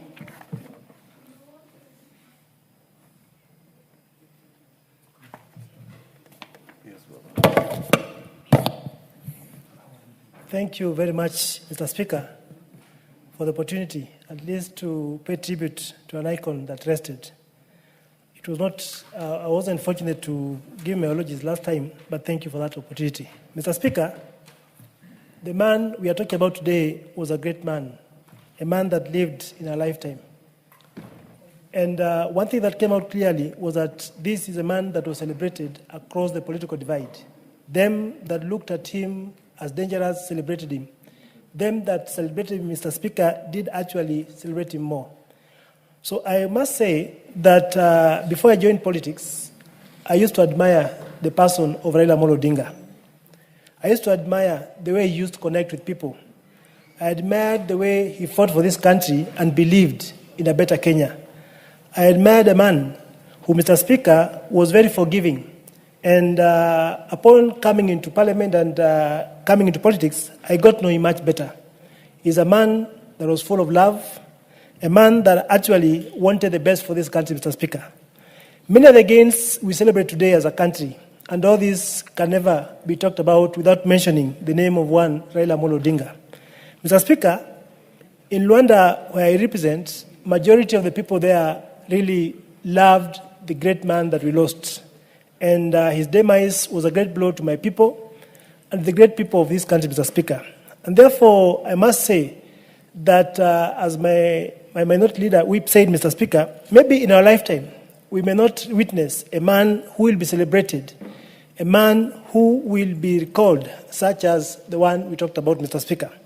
In his lifetime, Mr. Speaker, the late Raila Amolo Odinga fought poverty, talked about that it's all about poverty, the enemy of the people. He talked about, Mr. Speaker, bad governance. Mr. Speaker, he talked about corruption as an ill that ate our country, Mr. Speaker. And I believe that he may have gone, but the crown lives on, Mr. Speaker, that as we remain, we should remember to fight the very things that he stood for, Mr. Speaker. Tribalism has been a great cancer in this country, Mr. Speaker. As leaders of the present moment, we should be able to come forward and fight tribalism. Mr. Speaker, corruption is an equally big matter that Mzee Raila Amolo Odinga really fought. And as leaders, we must be able to live that dream. We must be able to propagate that dream and ensure that in our spaces, in our areas, Mr. Speaker, we are able to fight corruption. Mr. Speaker, this is a man that looked at Kenya as a country full of love. I look at the last arrangement that he had with His Excellency the President, Mr. Speaker. No one ever believed, no one ever thought, even understood what idea Mzee Raila Amolo Odinga had. But from what we can see, Mr. Speaker, he actually kind of had a premonition that Kenya was in turmoil and needed to come together. And therefore, Mr. Speaker, on my own behalf and that of the great people of Rwanda, Mr. Speaker, I must say that we shall forever miss Mzee. We shall forever be able to carry on his name because he actually fought for this country in the right way. Thank you, Mr. Speaker. Omshomba. Thank you, Mr. Speaker. Allow me to join my colleagues to speak about our fallen hero, our father, the father of the nation for generation. And Mr. Speaker, it is very unfortunate that when I was growing up as a young girl, I grew up knowing Raila Odinga as a politically bad man. We were told stories about him, narratives around his life, and we were made to believe that he was a very bad man.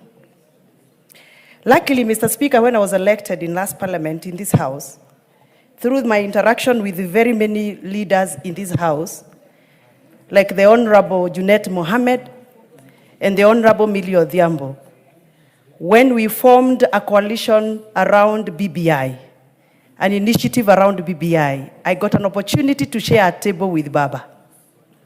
I remember that one very evening when he hosted me in Karen over a drink to demystify the BBI narratives.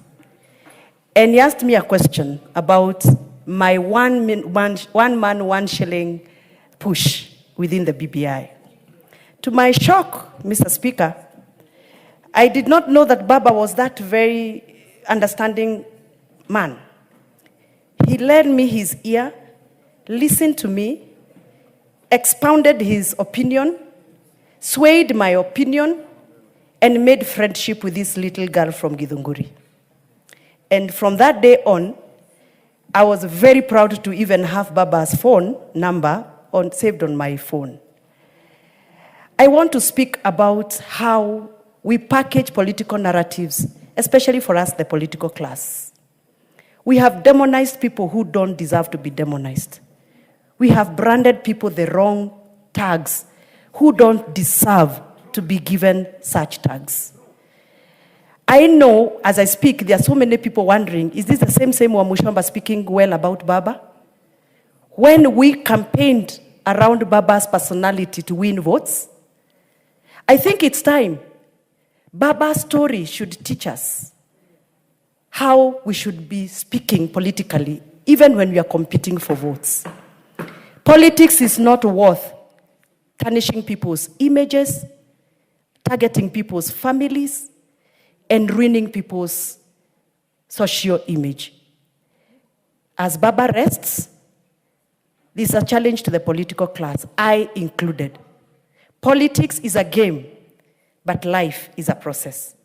Rest in peace, Baba. And life is sacred. Thank you.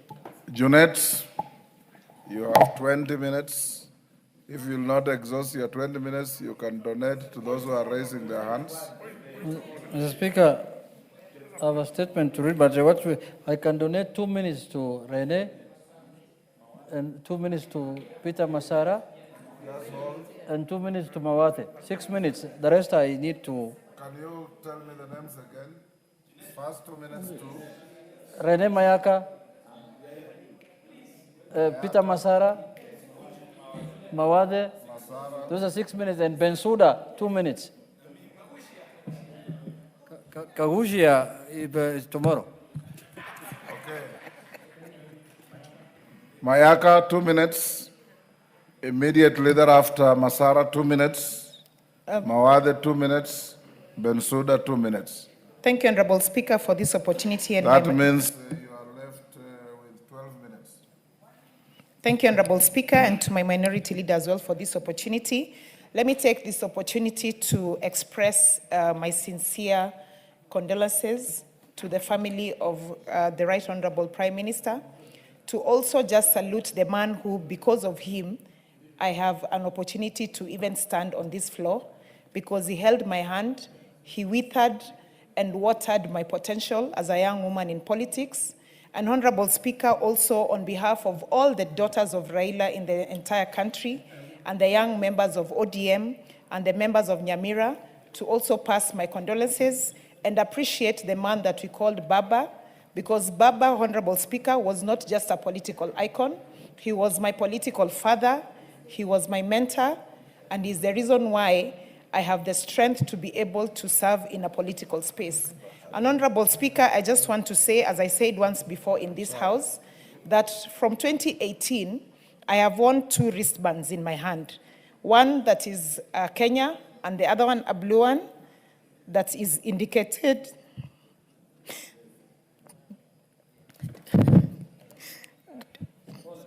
Daughters of Raila, in honor of a man that gave me the opportunity to have a political career. Thank you. Pole sana Masara. Take heart. Give Honorable Masara 2 minutes, Masara. Thank you, Mr. Speaker. Mr. Speaker, according to us, we mourn for 40 days, but we will mourn Raila forever and ever. But personally, I'm celebrating Raila Amolo Odinga, because without him, I would have not been where I am today. My leadership style, I borrowed from him. When I was in high school, and people were fighting for multi-party democracy, there was a day the late Jaramogi was to visit Godokwer, and I was in Mugori Boys, and all roads were blocked. Raila himself came to Migori Boys and gave us instruction. We went through what he told us, and Jaramogi went to Godokwer. Thereafter, I was inspired with the courage he had, and throughout his entire life, Mr. Speaker, I've been a follower of Raila Amolo Odinga. When I got the message of his death, I told my family that Kenya will never be the same again. Generation and generation will live. They'll call and talk about Raila. Unfortunately, as a human, he will not be there, but the spirit will live forever. Whatever he has done to this country, let us, those who are still in leadership, pursue the spirit of devolution, the spirit of inclusivity. And finally, Mr. Speaker, allow me to thank His Excellency, the President of the Republic of Kenya, Dr. William Ruto. What he did to us especially followers of Raila, we will never forget. How I wish those who were members of Asimio take a scenario if we were on the street, Raila died in India, what will have happened? We thank. Your 2 minutes are over. Mawade?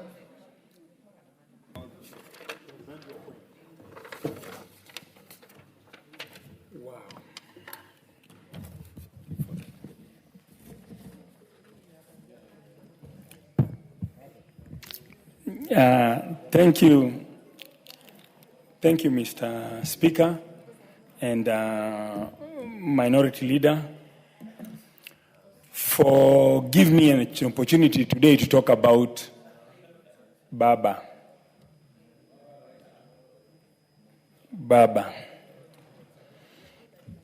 Baba, we started with Baba a long time ago while I was still in Dallas, Texas. He would come to Dallas, and we would accompany him to Houston, Texas, where we would also meet with the likes of Dacho Wongudu, Ocho, and the rest, and all the way to Minnesota, doing what politicians are supposed to do, fight for the people. All these rights that we are enjoying, supposed to be 2 minutes. All these rights that we are enjoying are thanks to Baba. The multi-party that we are enjoying right now, the freedom of speech, freedom to assemble.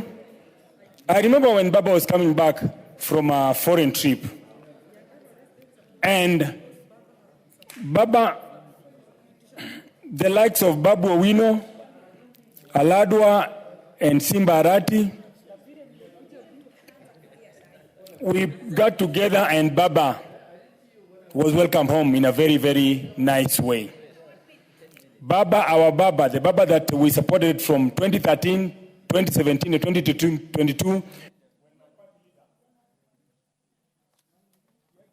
Are his 2 minutes over? Your time is up. Give him 1 minute.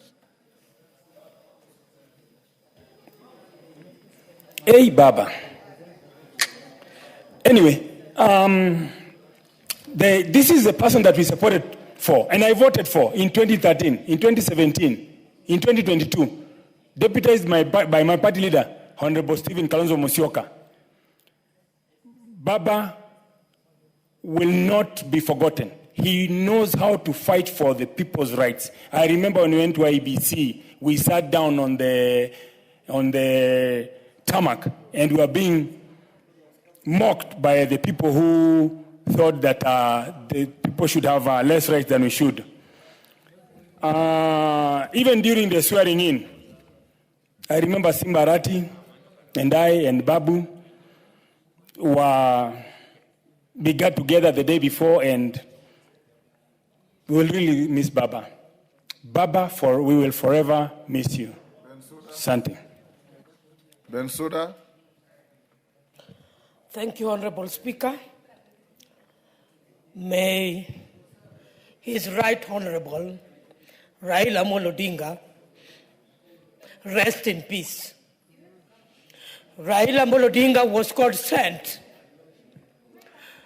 When I come to my political limelight, when nominations were held, as I was campaigning, when I resigned to be the CC for roads in Kisumu County, it was hardly 2 years that I left Jaramogi Oginga Odinga University of Science and Technology. I was told that I'm wasting time. That is the politicians that we have today. Your certificate for nomination is gone. You wait. We shall see where to put you. Carelessly narrated to me. Went into my nerves. I looked for Baba.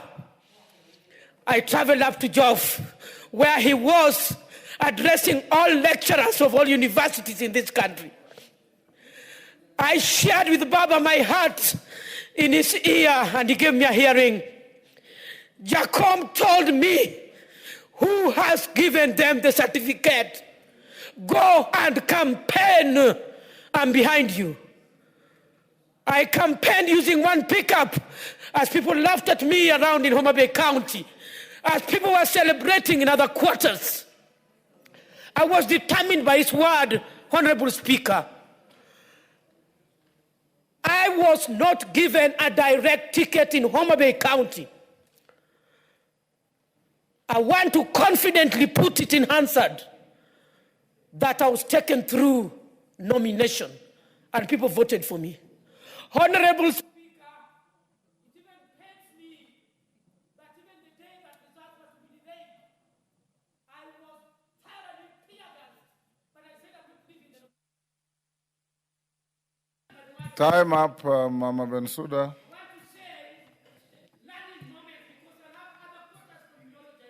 Thank you. You are off Hansard. I would like to say, Honorable Speaker, as politicians of today, we must be resilient. We must be focused. We must be truly there for the people of Kenya. We must put tribalism aside. We must be honest. We must be transparent. We must nurture and mentor the young ones. We must solidly move on as leaders of this country without betrayal. Honorable Speaker, I will have time to mourn Honorable Raila Amolo Odinga. May his soul rest in eternal peace. He remains in my heart forever. Honorable Speaker, I thank you so much.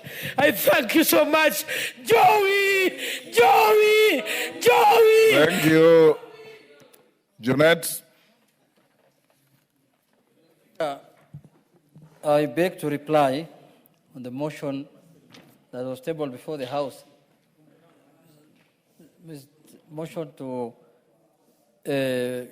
eulogize my leader, my departed leader, the Right Honorable former Prime Minister Raila Amolo Odinga. Honorable Speaker, I thank you for granting me the opportunity to pay tribute to one of the greatest sons of our Republic, the late Right Honorable Raila Amolo Odinga. At the outset, Mr. Speaker, allow me to acknowledge the President of the Republic of Kenya, His Excellency William Samoei Ruto, the Deputy President, the Speaker of the National Assembly, Honorable Wetangula, and members of both houses, Mr. Speaker, and indeed the entire nation who joined us as a party in mourning and celebrating a man whose life defined courage, sacrifice, and patriotism. Honorable Speaker, Kenya continues to stand united in grief. We have lost a statesman, a reformer, and one of the foremost architects of our democratic journey, Raila Amolo Odinga, who was not merely a political leader, he was a movement, a vision, and a symbol of Kenya's enduring quest for justice and equality, Mr. Speaker.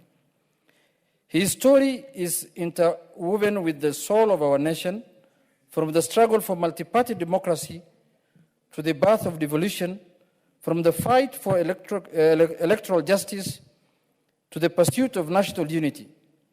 Raila's journey was one of the extraordinary sacrifice, from the dark dungeon of political detention to the bright halls of leadership.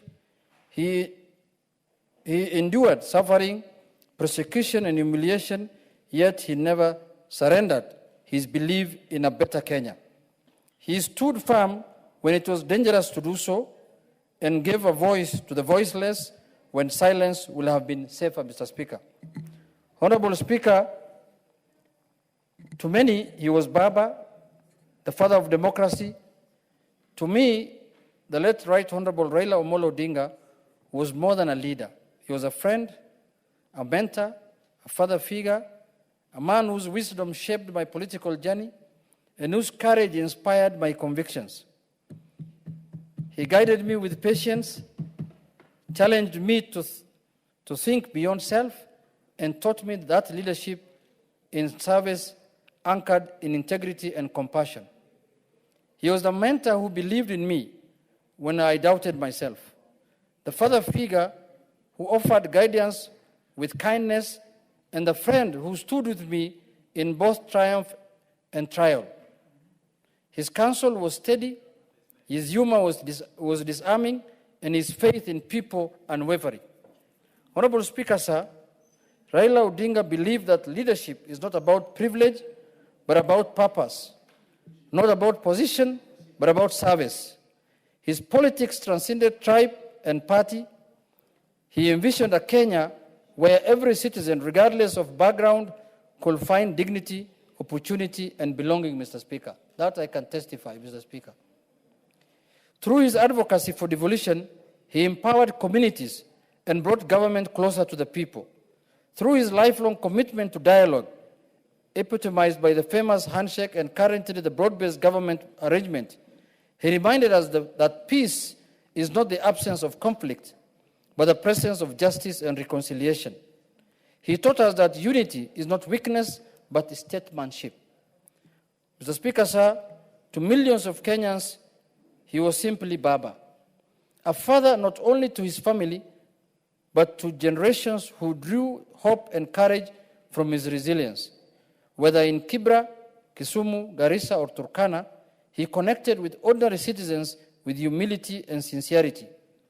He championed the struggle of workers, farmers, and the youth, standing fiercely for the marginalized and forgotten. His dream was a Kenya that works for all his children, regardless of tribe, region, or station in life. Honorable Speaker, to the youth of this nation, Raila Amolo Odinga was more than a leader. He was an idea that truth must be spoken to power, that the fight for justice never ends, that Kenya can and must be better.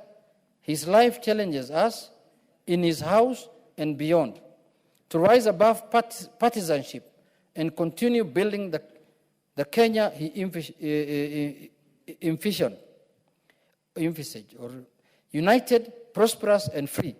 Mr. Speaker, sir, we thank Mama Aida Odinga, his children, the entire Odinga family, for sharing him with the nation and for standing steadfastly beside him through the storms of history. His sacrifices was not his alone. He bore them with grace and dignity. As we continue to mourn his passing, let us also rise to the challenge he leaves behind to make Kenya a nation anchored on justice, unity, and truth. Let us move forward with the courage, compassion, and conviction that Raila Odinga so valiantly exemplified. Mr. Speaker, sir, the Right Honorable Raila Amolo Odinga have departed from our sight. But his dream for Kenya will never die. His legacy will forever echo in these chambers, in the streets where the people once chanted his name, and in the hearts of all who believe in freedom, justice, and equality. Fare thee well, Right Honorable Raila Amolo Odinga, Baba, the people's president, the father of democracy, and the external flame of Kenyans' conscience. Mr. Speaker, I conclude by saying that, Mr. Speaker, we have lost a leader, a friend, who was also your friend. Mr. Speaker, you have worked with Raila. I can testify that. You were with him many, many years in politics, but you have partnered majorly in the elections of 2013. You have partnered with him in the election of 2017, Mr. Speaker, and I know you are very close to him also. I used to find... We always watched Arsenal together. I'm coming to that, Mr. Speaker. Yes. I have joined you people many times in restaurants in Karen and some other places, watching together the Arsenal, team playing, Mr. Speaker. So, Mr. Speaker, this was a very friendly man. This was a man who did not address people because they are from this community or that community. He used to keep everyone close because he's a Kenyan. Mr. Speaker, I don't want to speak about my journey with him. You know, Mr. Speaker, where I came from, and you know when I visited you in Malakisi, how I was looking like and how I look like today, Mr. Speaker. If you put those photos next to each other, you know. Mr. Speaker, I came to visit you at your constituency that time. You were the Minister of Foreign Affairs or something, I can remember something like that. And I spent the night with you at your home. So, Mr. Speaker, this is a man who has molded many political, political lives, Mr. Speaker. Myself, Mr. Speaker, when I interacted with Honorable Raila Odinga was in the year 2003. And I became a mayor, I wanted to become an MP. Honorable Karoli was a very powerful man in his office, Mr. Speaker, in 2013.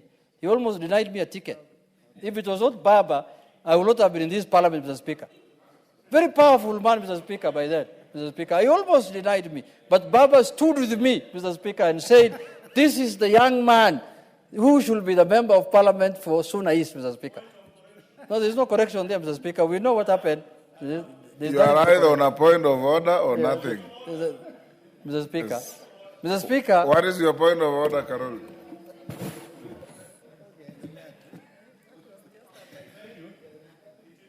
Honorable Speaker, it is true I was very powerful, but I was very passionate about my work.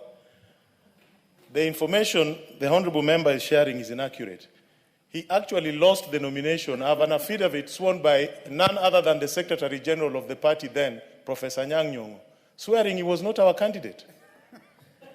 That is the correct position. Mr. Speaker, Mr. Speaker, Mr. Speaker, now that Honorable Karoli wants clarification, I was running against his uncle, Mr. Speaker, who was 8 years old. And when I defeated him, Mr. Speaker, Honorable Karoli brought family issues now to ODM issues, Mr. Speaker. And I defeated him because even in the subsequent election, that was in the nomination. In the real election now, the uncle took another party ticket, another party. And I defeated him in the general election, Mr. Speaker. If he was so popular, he would have won, Mr. Speaker, that. But anyway, Mr. Speaker, that is not what brought us today here. We'll leave it there. We'll leave it there. Order. Mr. Speaker. Yes. Mr. Speaker. Order. Mr. Speaker, it is on record that Honorable Karolias, in his own words, accepted he was a very powerful man. So that confirms the sufferings that I went through his hands, Mr. Speaker. So, Mr. Speaker, let us mourn Baba. Let us mourn Baba because he was a man who stood for justice. And I can confirm here, if it was not him, I would not have been given the ODM ticket. That is the truth. He stood with me. He said, I know. In fact, they brought him a propaganda. How powerful people were he in his office. They went and brought a report that if I am given the ODM ticket, mosques will be burnt, Somalis will be evicted from Bigori. He showed me the report. This is what my officers and my office are giving me. I told him, Your Excellency, Mr. Prime Minister, you remember I have been the mayor for 10 years. How comes mosques have not been burnt? How comes Somalis have not been evicted? Mr. Speaker, that is how Baba was. That is how firm he can stand with the minorities and people who are... Order, Karoli. Mr. Speaker, Mr. Speaker, Mr. Speaker, Mr. Speaker, Mr. Speaker, you know Karoli? Mr. Speaker, but Karoli comes from Homa Bay. Eulogize Baba. We are eulogizing Baba. Karoli comes from Homa Bay, I come from Bigori. Mr. Speaker, let me conclude. Order. Let me conclude. Let me conclude. Mr. Speaker, let me conclude. Karoli. Order. Order, Karoli Omonde. Order. Order. Order, Karoli Omonde. Order, Karoli Omonde. Order, Karoli, you are being disorderly. Order. Order, Karoli Omonde. Order. We are eulogizing a great man. Order, Karoli Omonde. And the two of you, order, the two of you, Karoli and Junet, yours truly he has mentored you. Karoli, you know, you worked for me, and you are a decent young man. Junet, you know you have been my friend from 2007. You are a decent young man. Maintain that decency as we eulogize Baba. And no side shows.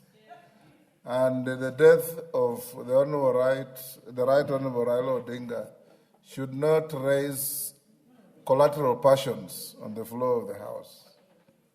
Whatever there is between your neighboring counties, keep it out there.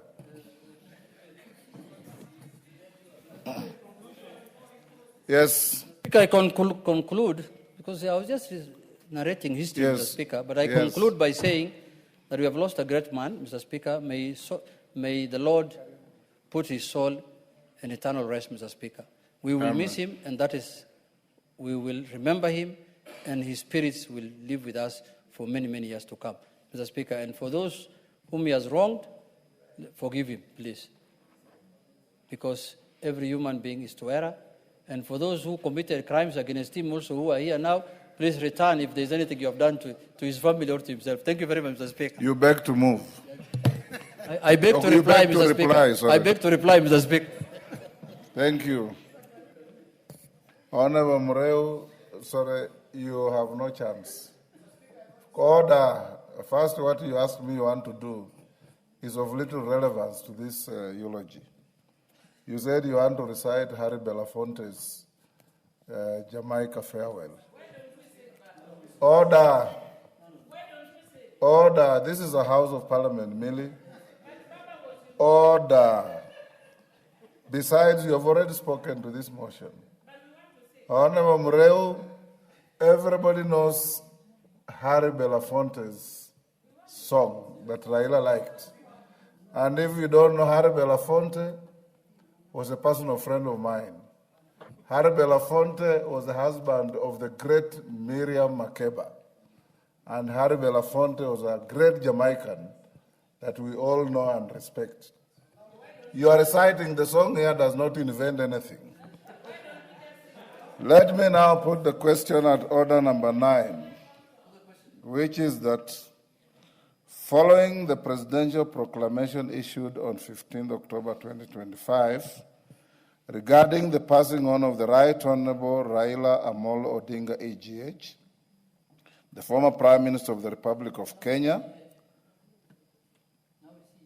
yes, then EGH, now CGH, posthumously, the former Prime Minister of the Republic of Kenya, and pursuant to the provisions of Standing Order 259D1, the tributes of this House be recorded in honor of the late former Prime Minister's contribution in this House, his selfless service to the Republic and the continent of Africa, and for his role in promoting democracy, peace, and stability in Kenya and the region. As members of that opinion say aye. Will those of the contrary opinion say nay? The ayes have it, and I direct that the additional proceedings of this afternoon, and I direct further that you expunge the exchanges between Junet and Carol Omondi from the Hansard, be prepared and be put as an addendum to the Hansard record that I gave to Mama Ida at the funeral in Bondo, so that we can be able to give the leadership, Junet and Millie, the updated record to present to Mama Ida. Make sure you expunge the trivialities that were seen here between Carol Omondi and Junet Mohammed as to who was powerful, as to who was manipulating tickets, as to who was putting up an angle for a candidate, and all those have little to do with the stature of Raila Amolo Odinga.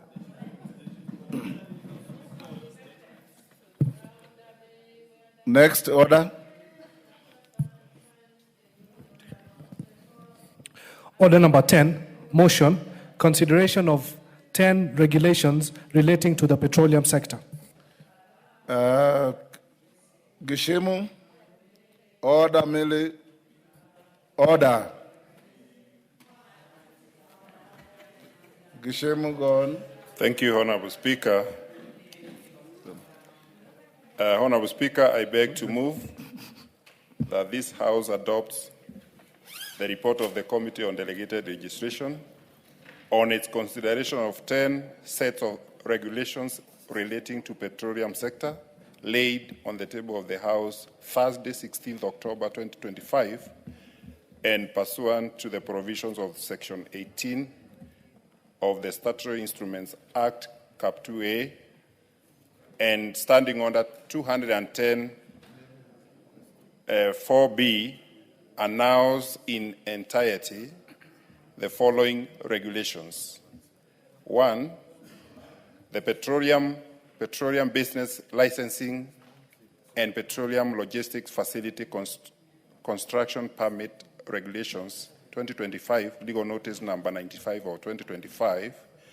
2, the petroleum licensing or petroleum road transportation business regulations 2025, legal notice number 96 of 2025. 3, the petroleum operating of common petroleum facilities regulations 2025, legal notice number 97 of 2025. 4, the petroleum information statistics regulations 2025, legal notice number 98 of 2025. 5, the petroleum lubricants facility construction and licensing regulations 2025, legal notice number 99 of 2025. 6, the petroleum retail dispensing site construction and licensing regulations 2025, legal notice number 100 of 2025. 7, the petroleum liquefied petroleum gas regulations 2025, legal notice number 101 of 2025. 8, the energy petroleum information and statistics revocation regulations 2025, legal notice number 102 of 2025. 9, the energy retail facility construction and licensing revocation regulations 2025, legal notice number 102 of 2025. And 10, the petroleum products quality management regulation 2025, legal notice number 104 of 2025. For failure, the reason is for failure to comply with the Statutory Instruments Act of Cap 2A.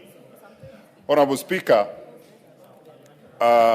this is a very straightforward motion because the only reason that the committee is seeking to have these regulations nullified is because they offend the provisions of Section 11, subsection 1 of the Statutory Instruments Act, Cap 2A, which provision, Honorable Speaker, require that a cabinet secretary in charge of statutory regulatory making authority shall submit regulation upon publication within 7 sitting days before the responsible clerk for tabling in Parliament.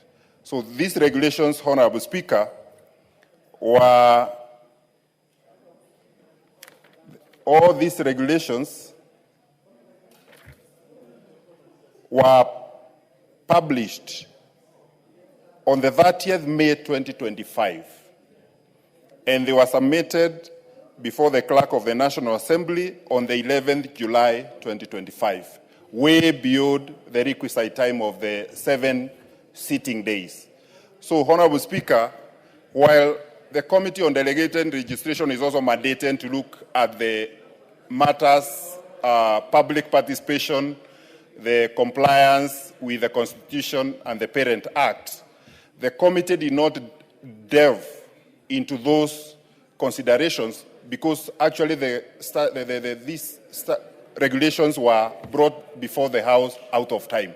So that is the only reason, and I don't want to belabor because the committee has no powers to enlarge time within which to allow the regulation to be tabled before Parliament. Honorable Speaker, without belaboring the point, I beg to move, and I now call upon Honorable Member for Kadhiani and the Deputy Minority Leader, Honorable Robert Mbui, to second. Honorable Speaker. He looks surprised, but member for Kathiani.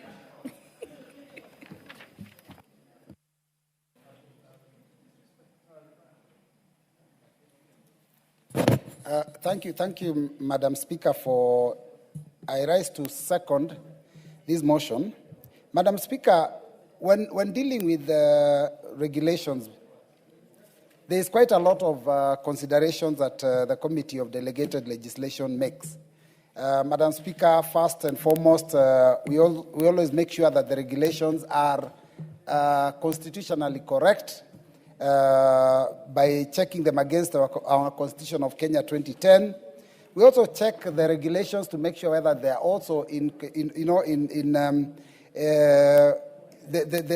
are aligned to the parent act.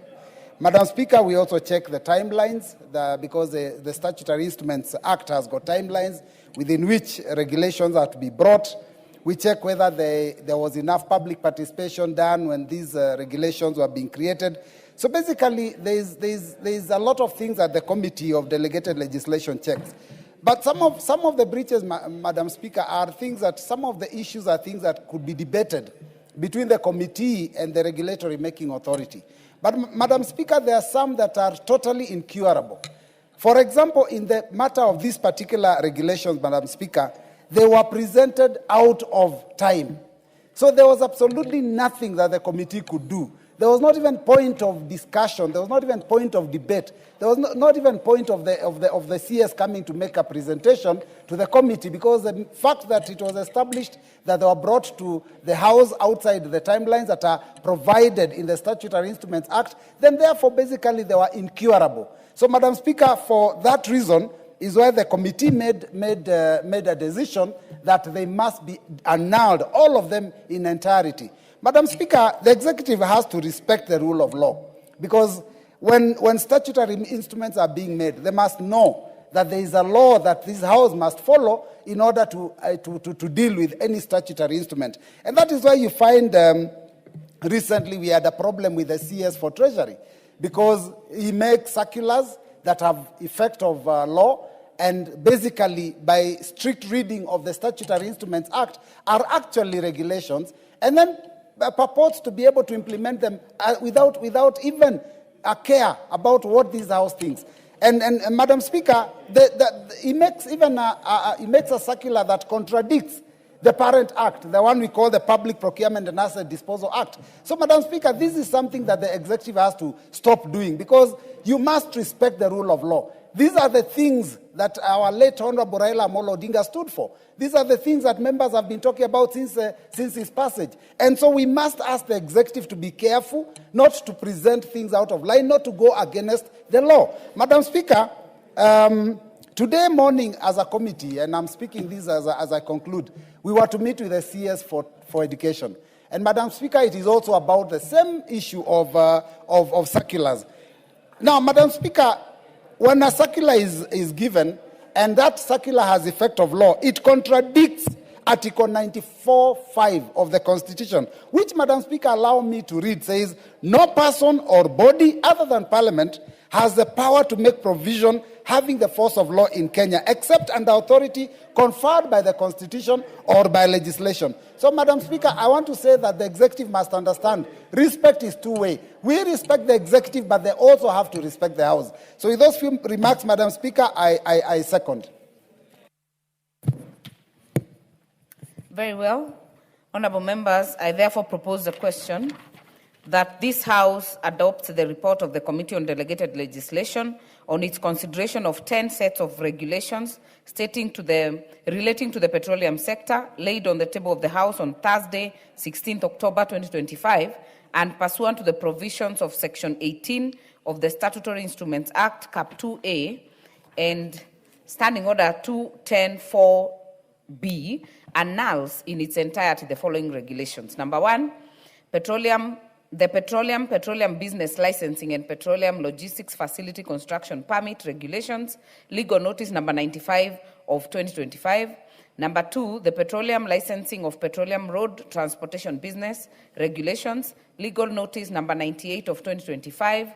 Number three, the petroleum operating of common petroleum facilities regulations, legal notice number 97 of 2025. Number four, the Petroleum Information and Statistics Regulations, legal notice number 98 of 2025. Number five, the Petroleum lubricants, facility construction and licensing regulations, legal notice number 99 of 2025.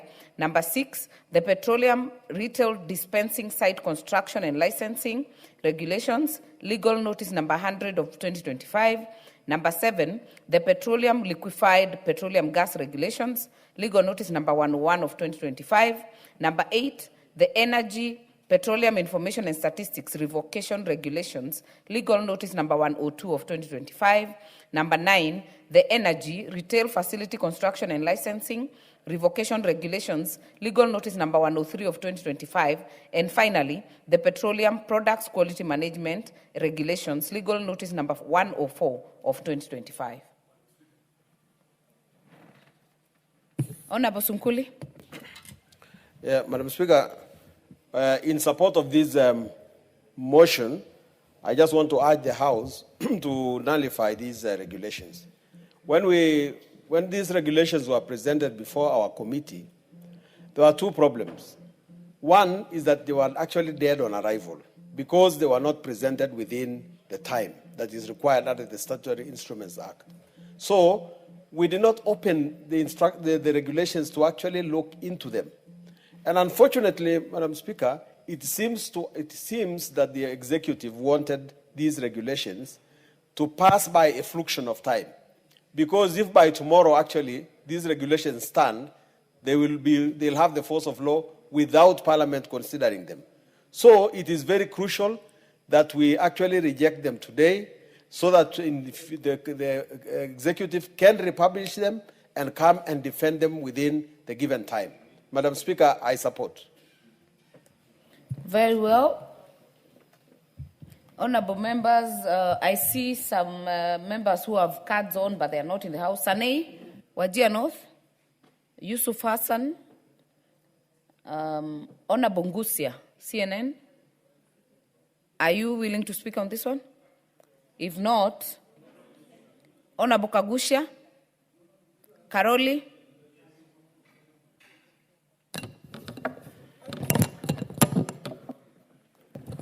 Thank you very much, Right Honorable Speaker.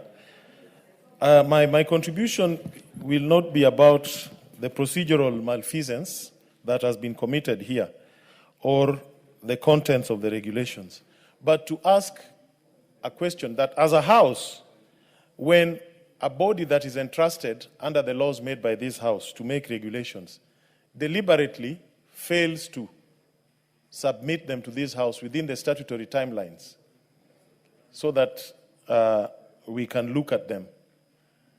And those regulations, of course, we believe were not made in vain. There must have been some purpose or reasons behind them, raison d'etre, for the regulations, which now then cannot be achieved. Should we just annul, or should we, as a House, go further and reprimand?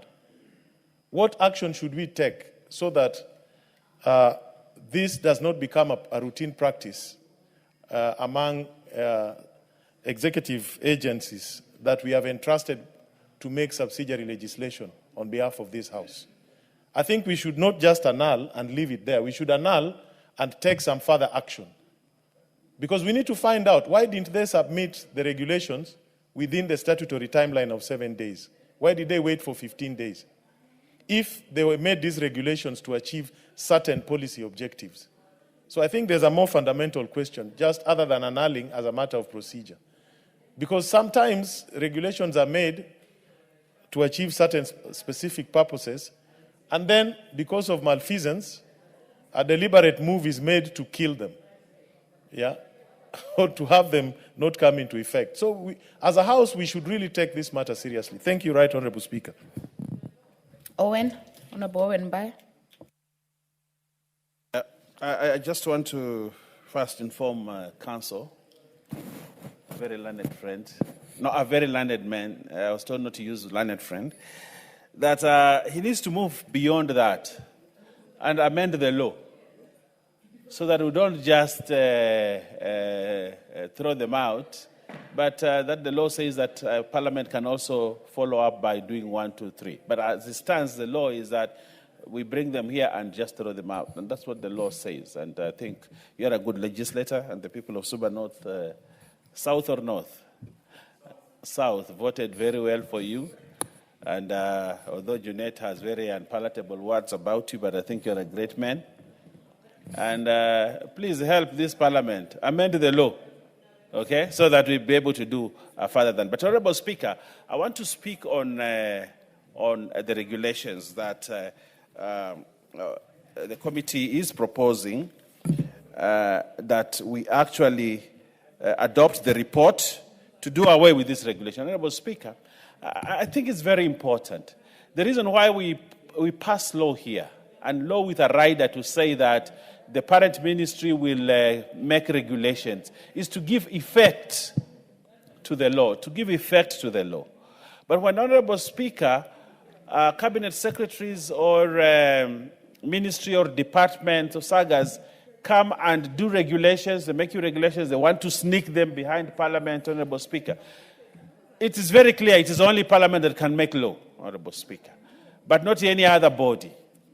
And sometimes you realize that they sneak law and wait so that we don't know, so that the time passes, elapses, and therefore it becomes law. I want to tell those that have been given the opportunity by the President to serve in the capacity of cabinet secretaries, please do the duty that you are mandated by law. Create the required regulations, make the required regulations, and bring them to the House as fast as possible so that we can give effect to the law. Sometimes we have law that we cannot implement because regulations have not been done. You cannot operationalize the law very well because regulations have not been done, Honorable Speaker. I'll give you a good example, Madam Speaker. Even as Mr. Gishimu tries to distract you from what I'm trying to say. Honorable Speaker, you remember the Fisheries Bill, the Fisheries Act. The Fisheries Act went into operation without regulations for many years, Honorable Speaker. And the fishermen in Kilifi, the fishermen in the coast, the fishermen in Nyanza, and the fishermen all over the country suffered just because a cabinet secretary failed to bring regulations. Regulations which were meant to actually to operationalize the law. What happened after having all this law for many years, Honorable Speaker, the court in Malindi actually declared that law unconstitutional because somebody failed to do his duty. So today we are here, sitting here, a total number of 10 set of regulations, Honorable Speaker, are being annulled here just because somebody did not do his job properly. It's a waste of time, waste of taxpayers' time, waste of taxpayers' money, and a waste of the industry. The petroleum sector is very important in this country. The petroleum industry, very important.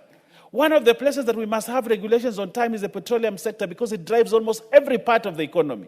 But when a cabinet secretary does not do the right thing, and Parliament has now to quash all these 10 regulations, Honorable Speaker, just because somebody failed to do his duty, Honorable Speaker, that is despicable, and that should not happen in this country. And this Parliament, I want to tell them, this Parliament is awoke more than any other time. We see what they think we cannot see, and we discern what they think we cannot discern. And Honorable Speaker, I want to congratulate the committee for doing the right thing. And I want to say that the committee of delegation continue that way. And those cabinet secretary or people given mandate to develop subsidiary regulations must follow the law and do it properly, do it well, so that this country and the industries that they've been put in charge of can move forward. I thank you, Honorable Speaker, and I support. Very well. Honorable CNN. Not on this. If there is no more interest on this, Member Fortetu.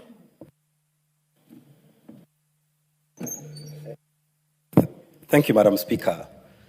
Madam Speaker, we have all been complaining, or maybe some of us in this House, about what we see as continued executive overreach.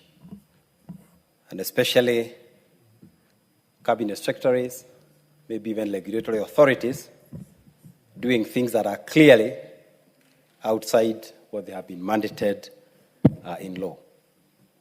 And Madam Speaker, this House has a duty ahead of it, and I like what the Deputy Majority Leader has said, that we are now woke more than any other time. And as a House, we must be alert to some of these executive decisions that are being sneaked time and again behind Parliament's back.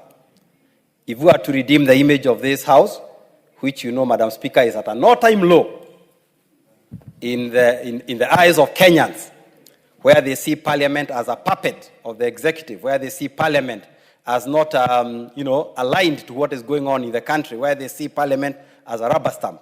So it is very, very important that when we pick up these sort of issues, that then Parliament is seen to stamp its authority on this. So, Madam Speaker, I fully support, and I also support those who say that it should not end here. These sort of actions must have some sort of follow-up actions, so that, as they say in Swahili, iwe funzo kwa wengine. Thank you, Madam Speaker. Very well. There being no more interest on this, I'll call the mover to reply. Thank you, Honorable Speaker. As I reply, I want to thank members who have contributed to this motion and supported.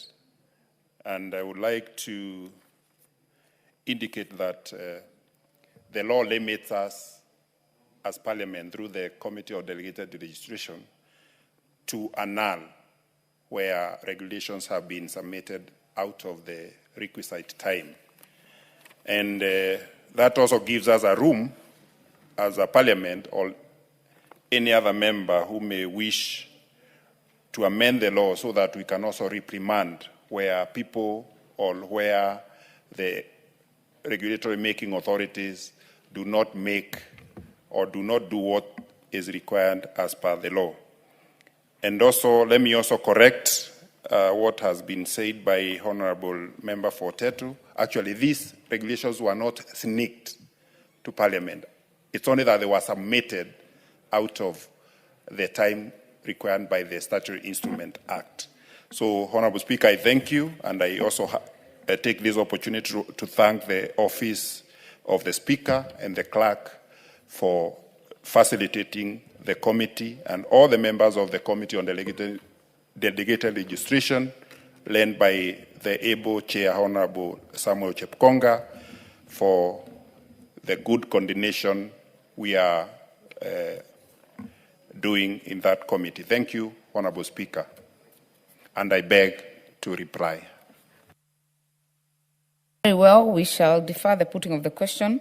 Before we go to the next order, under order number 11, we shall step down Roman 2, so we will be dealing with Roman 1 under order number 11.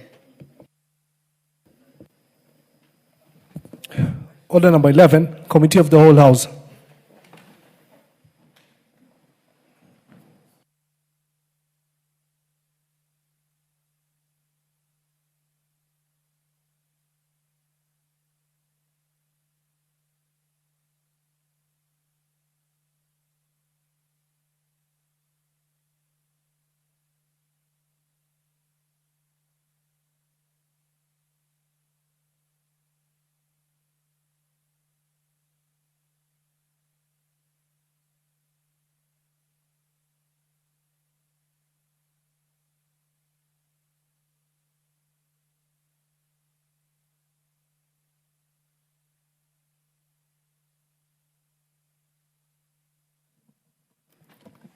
Honorable members, we are now in the Committee of the Whole for the consideration of the Pyrethrum Repeal Bill, National Assembly Bill number 40 of 2024.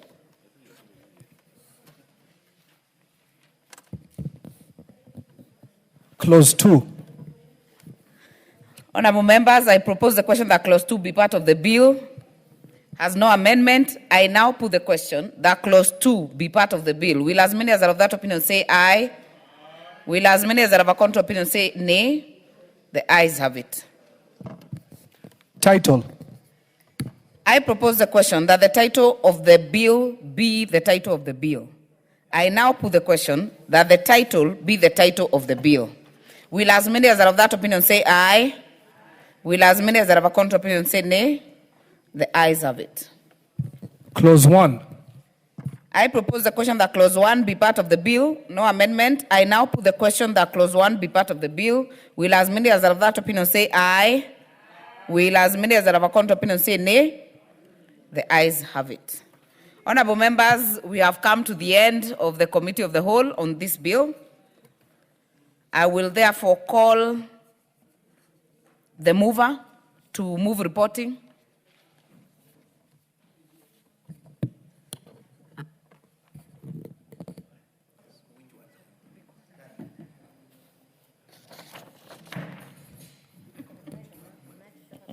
Thank you. Hon Chairperson, I beg to move that the committee do report to the House its consideration of the Paretram Repeal Bill, National Assembly Bill number 40 of 2024, and its approval thereof without amendments.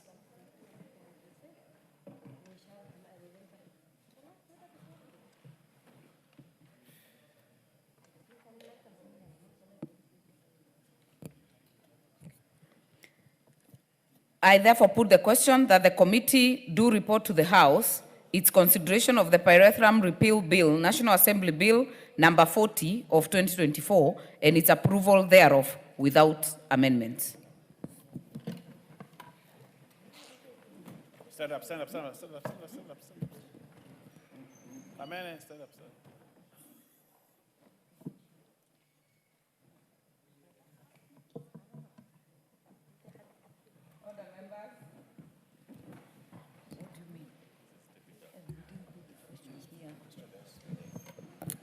Order members, allow me to retake that and put the question that the committee do report to the House its consideration of the Pyrethrum Repeal Bill, National Assembly Bill number 40 of 2024, and its approval thereof without amendments. Will as many as are of that opinion say aye? Aye. Will as many as are of a contrary opinion say nay? The ayes have it. Rise, all rise.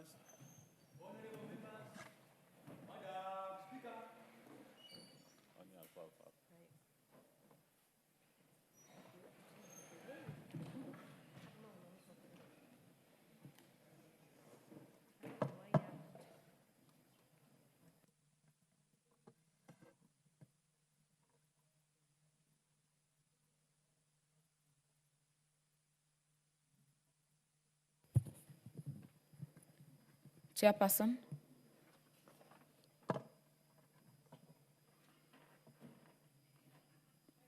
Interesting. Honorable Speaker, I beg to report that the Committee of the Whole House has considered the Pyrethrum Repeal Bill, National Assembly Bill number 40 of 2024, and approved the same without amendments. Mover. Honorable Speaker, I beg to move that this House agree with the report of the Committee of the Whole House on its consideration of the Pyrethrum Repeal Bill, National Assembly Bill number 40 of 2024. I also request the Honorable Ngogoyo, yes, to second the motion.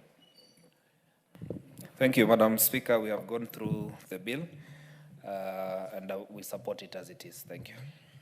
Second. Oh.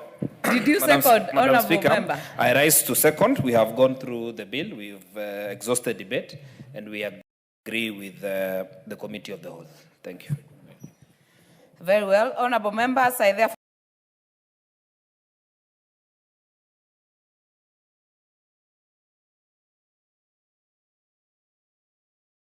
propose the question that this House do agree with the report of the Committee of the Whole House on its consideration of the Pyrethrum Repeal Bill, National Assembly Bill number 40 of 2024.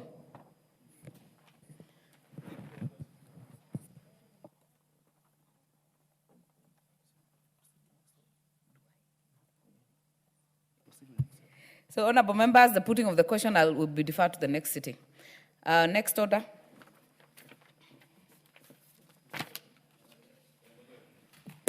Order number 12, the Maternal, Newborn and Child Health Bill, Senate Bill number 17 of 2023.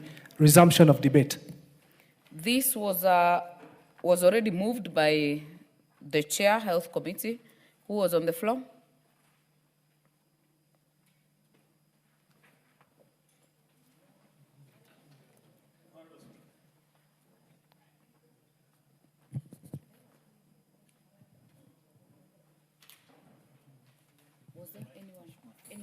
Honorable Speaker, I beg that understanding order 90.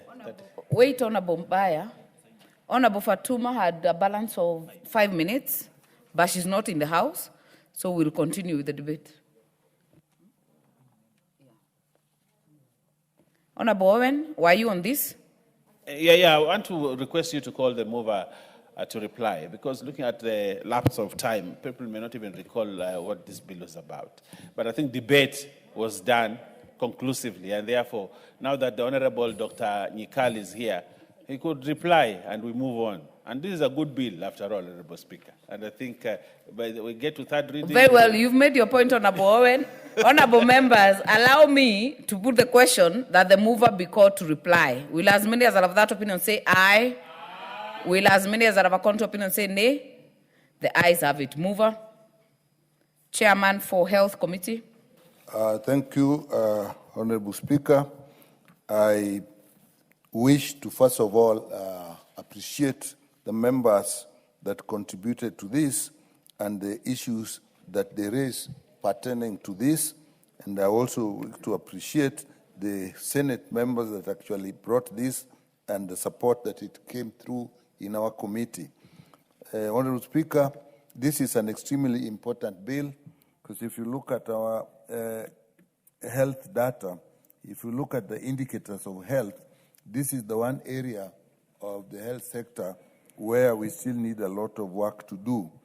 If you look at our maternal mortality, it's actually still high, and with that, the perinatal mortality is equally high, both of which are indicating that we have problems in the area of antenatal care, delivery, and the care of children immediately after birth. Therefore, this bill is important, is actually addressing this, and therefore I expect that we will soon bring it to the committee of the whole House and make it eventually an act of Parliament. With that, Madam Speaker, I beg to reply. Very well, we shall defer the putting of the question. Next order.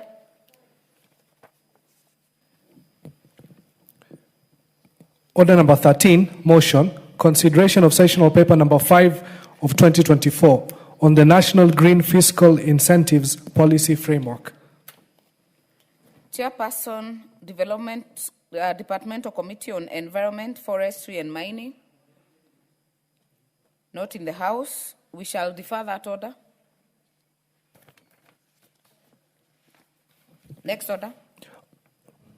Order number 14, the T Amendment Bill, Senate Bill number 1 of 2023, second reading. Honorable Brighton Yegon.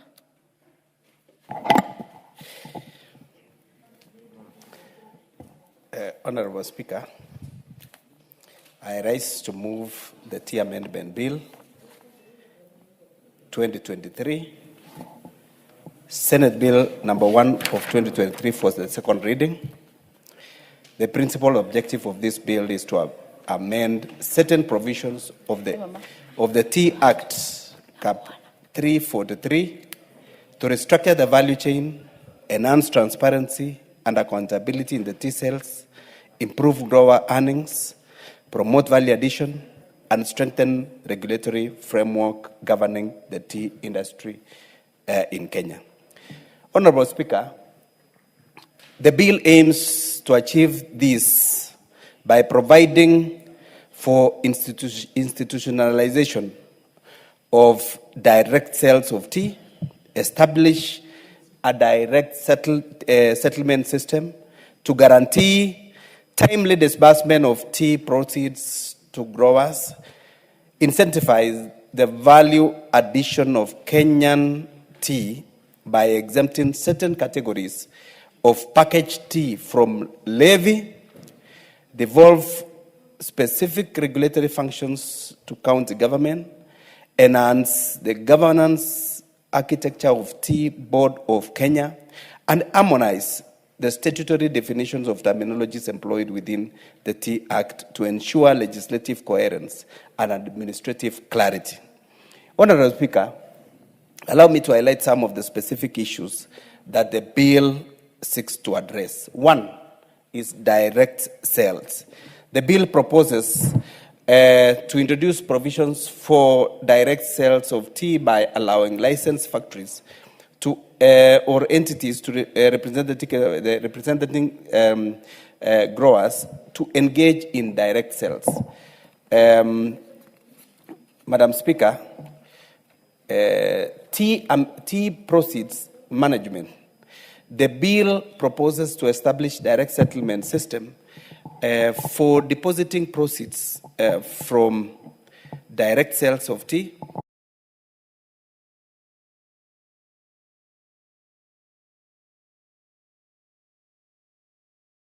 within 14 days after the auction. Number three, Madam Speaker, exemptions from the tea levy to incentivize value addition and diversification.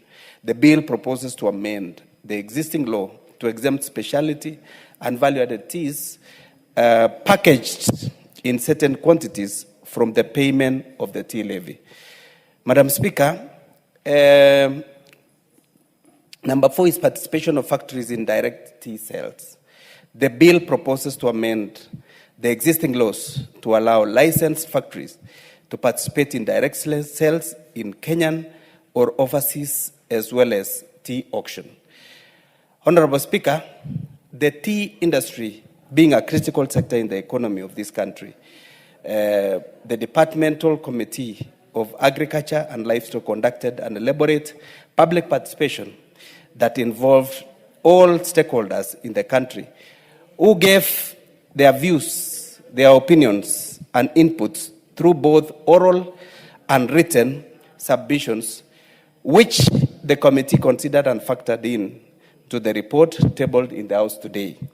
Madam Speaker, as I conclude, allow me to thank the Senate for approving this bill to come to this House, all the stakeholders in the tea sector for their immense input, and during the stakeholder consultation, members of the Agriculture and Livestock Committee for their effort for refining this bill, all the members for their input to ensure that we deliver appropriate bill to the tea sector.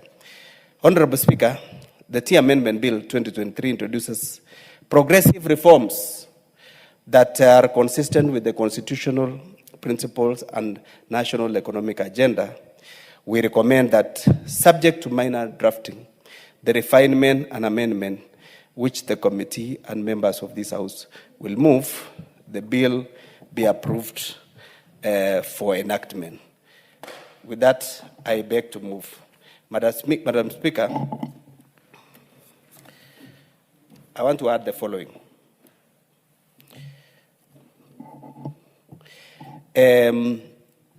Recently, there was a release of second payment, which is called tea bonuses for our tea farmers.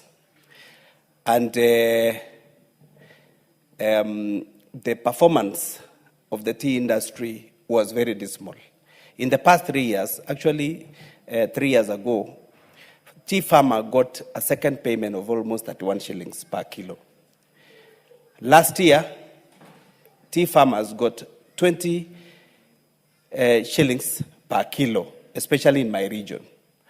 And recently, this year, from my factory, a tea farmer got 12 shillings per kilo. That is in the west of Rift, that is in my factory. There is variation and dismal performance, especially from the factories that are from the west of Rift. And when you look at the performance of factories from the east of Rift, which is the central region, which is the Meru region, which is the Embu region, performance in the past 3 years also has dwindled. There are so many variations and factors that contribute to this, Madam Speaker.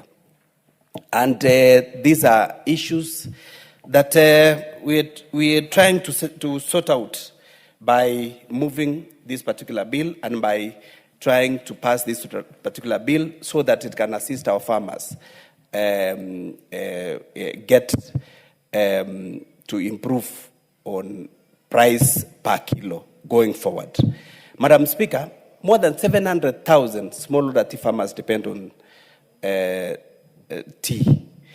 And from the 700,000 smallholder tea farmers, last year alone, this country got in foreign exchange or money that came to our economy more than 215 billion.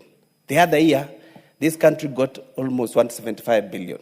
And this year, it got more than 230 billion Kenya shillings that came to our economy. Tea in Kenya is almost the third foreign income earner. And tea is a cash crop that we need to protect, Madam Speaker. And that is why we are coming in with this bill, so that it can be able to assist our farmer, get even more price per kilo. The reasons for the dismal performance of our tea industry, and especially tea factories from the west of Rift, are ranging from issues to do with cost of production in our factories. There are issues to do with staffing. Most of the factories in the west of Rift are overstaffed, employing relatives. And that is the reason why when the cost of production goes up, then it means the money coming to the pocket become less. One of the other reasons is the wood fuel, which has been inflated. And these are among the reasons that we are currently investigating. In fact, I saw a draft of a motion bringing in another committee in this house so that we can be able to investigate the value chain of tea and be able to establish where these losses or where a farmer loses from the entire value chain in the tea industry. Madam Speaker, there are other issues to do with hydropower. Some of the factories in the west of Rift, Madam Speaker, contributed money worth almost 138 million. From the 7 factories in the west of Rift which contributed to build a hydropower plant called Setet and Kipsonoi. To date, Madam Speaker, none is complete. In fact, money has been dispensed for Kipsonoi plant for mobilization of almost 200 million 2 years ago. And to date, nothing has happened in that particular construction of that particular hydropower. And this is the reason why we want audit and forensic audit for that matter, so that we can be able to establish where farmers' money went to. Where farmers' money went to. And we need to know also the timelines for completion. Because if this hydropower would have been complete, then farmers would have enjoyed lower cost of production.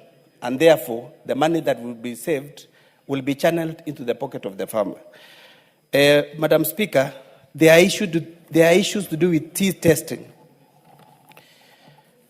Farmers are complaining that in this time and age, we are still testing our tea using organoleptic, which is using testing by mouth.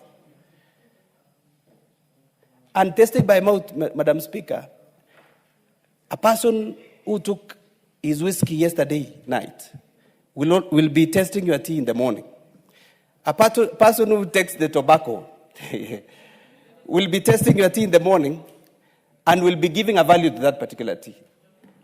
These are things that farmers from the West are complaining, and farmers from the West are disputing, and farmers from the West are saying we are supposed to shift from the organoleptic testing to scientific or blind testing. Madam Speaker, we have to move. We have to move from the organoleptic to blind testing, because even in our exams today, Madam Speaker, they only put in the index number, which does not show the name of the pupil sitting for the exam, and does not show the school where the pupil is coming from. This is to avoid, men as biases, to avoid that person who is marking, for him to know where this pupil is coming from. Because if I come from school X, for example, today, and I'm marking an exam from school X, and I know a student coming from school X is my son, my daughter, of course, I'll be biased in a way. And that is the reason why we have to shift from the organoleptic testing to either blind or scientific. And I want to applaud T-Board of Kenya, because currently they are seeking for support for us, Committee of Agriculture, to support it with regards to funding or providing a budget and appropriating a budget for them to build scientific labs so that they can be able to test the teas, our teas, and give it a proper value, Madam Speaker. Madam Speaker, all this happens in the auction, and I'm happy today. Through this bill, we are going to introduce direct sales. And direct sales means directors at the factory level or the management service at the factory level will be able to negotiate with buyers directly from outside the country or within the country and sell their teas without having to pass through the auction. Madam Speaker, these matters of tea in Kenya, the tea production in Kenya, the teas that we produce in Kenya, we only consume 5%. And we export 95%. And most of the countries that we export to are traditional markets. The markets that we found in 2000 when KTDA was still an authority. And to date, we've not shifted to new markets. And that is why today we want to shift from the traditional markets, and that is why we want to empower T-Board of Kenya. This bill is trying to empower T-Board of Kenya so that they can be able to venture into new markets, they can look into new markets, and negotiate so that we can be able to get direct sales of our teas. This bill is also trying to empower Tea Research Institute, so the Tea Research Institute can be able to do proper research on the good clones that our teas can, of clones that the clones that can produce the best teas, especially specialty teas, the orthodox teas, the green teas, and the purple tea, and all those value-added teas. Madam Speaker, some of the challenges that we are experiencing in our factories are to do with the merged accounts. You find that, especially in the west of Rift, there are so many factories that are lumped up together. Koros Tea Factory, for example, has around 4 other factories that are that Koros has given birth to. One of them is Moti Goti, another one is Olenguruoni, Tirigagati, and others. And when it comes to calculation of this payment, despite of the performance of each individual factory, they do an average. So if you work hard, for example, like the way Motigo Tea Factory worked hard, and they got a positive of 8, and the way the other factories did not work hard, and they got a negative, at the end of the day, they come and do an average, which now pulls down the people who worked hard and struggled so hard to pick the right quality of tea, which is 2 parts and a leaf, and the others may not have considered picking the right quality, and it demotivates the farmers from the factories who worked so hard and who kept the promise of keeping the cost of production down. And therefore, at the end of the day, they become demotivated. Madam Speaker, so many factories, especially from the west of Rift, have borrowed loans to settle the second payment. Based on the volumes of teas and valuation of teas that are in the stores or in the warehouses in Mombasa. Madam Speaker, with introduction of this bill, we want tea bonus payment to be valued and to be paid every quarterly, so that farmers can enjoy whatever you get in the quarter, you enjoy that one in that particular quarter. Because at the end of the year, there are normally so many stories that there was in this country, and therefore, that has contributed to the minimum earnings that you've earned in that particular year. So we want the tea farmers to enjoy whatever they earned for in that particular quarter.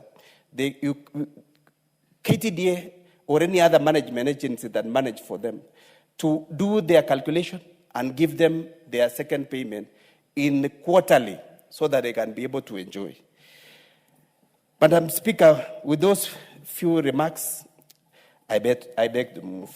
Thank you so much, Madam Speaker. Who is seconding you? Madam Speaker, I want Sabina, who is also a member in agriculture, to second. Thank you. Honorable Sabina Shege. Thank you, Madam Speaker. And on the onset, I want to say that I am also a tea farmer, Madam Speaker, and I'm happy to be seconding this bill, and I'm also a member of the Agriculture Committee. Madam Speaker, this bill is not for farmers of east of Kenya or west. It's a bill that is supposed to be addressing the issues facing the tea farmers. And I would just like to encourage my vice chair. It doesn't matter the region you come from. These are growers of tea, and this is a crop, a cash crop that some of us went to school, courtesy of the tea. Madam Speaker, I'm also aware of where your origin you come from. If it were not for tea, you may not have seen the door of high school. Madam Speaker, we have had challenges and success stories within the tea sector. But this bill is very specific on some issues. The first one is encouraging the issue and looking at the value chain. This bill wants to enhance transparency so that it doesn't matter where the farmer comes from or the numbers of directors representing at the high, the national level of the Kenya Tea Development Board. But Madam Speaker, every farmer, there'll be transparency on how much money has been sold, where their money went to, and how much money belongs to the grower.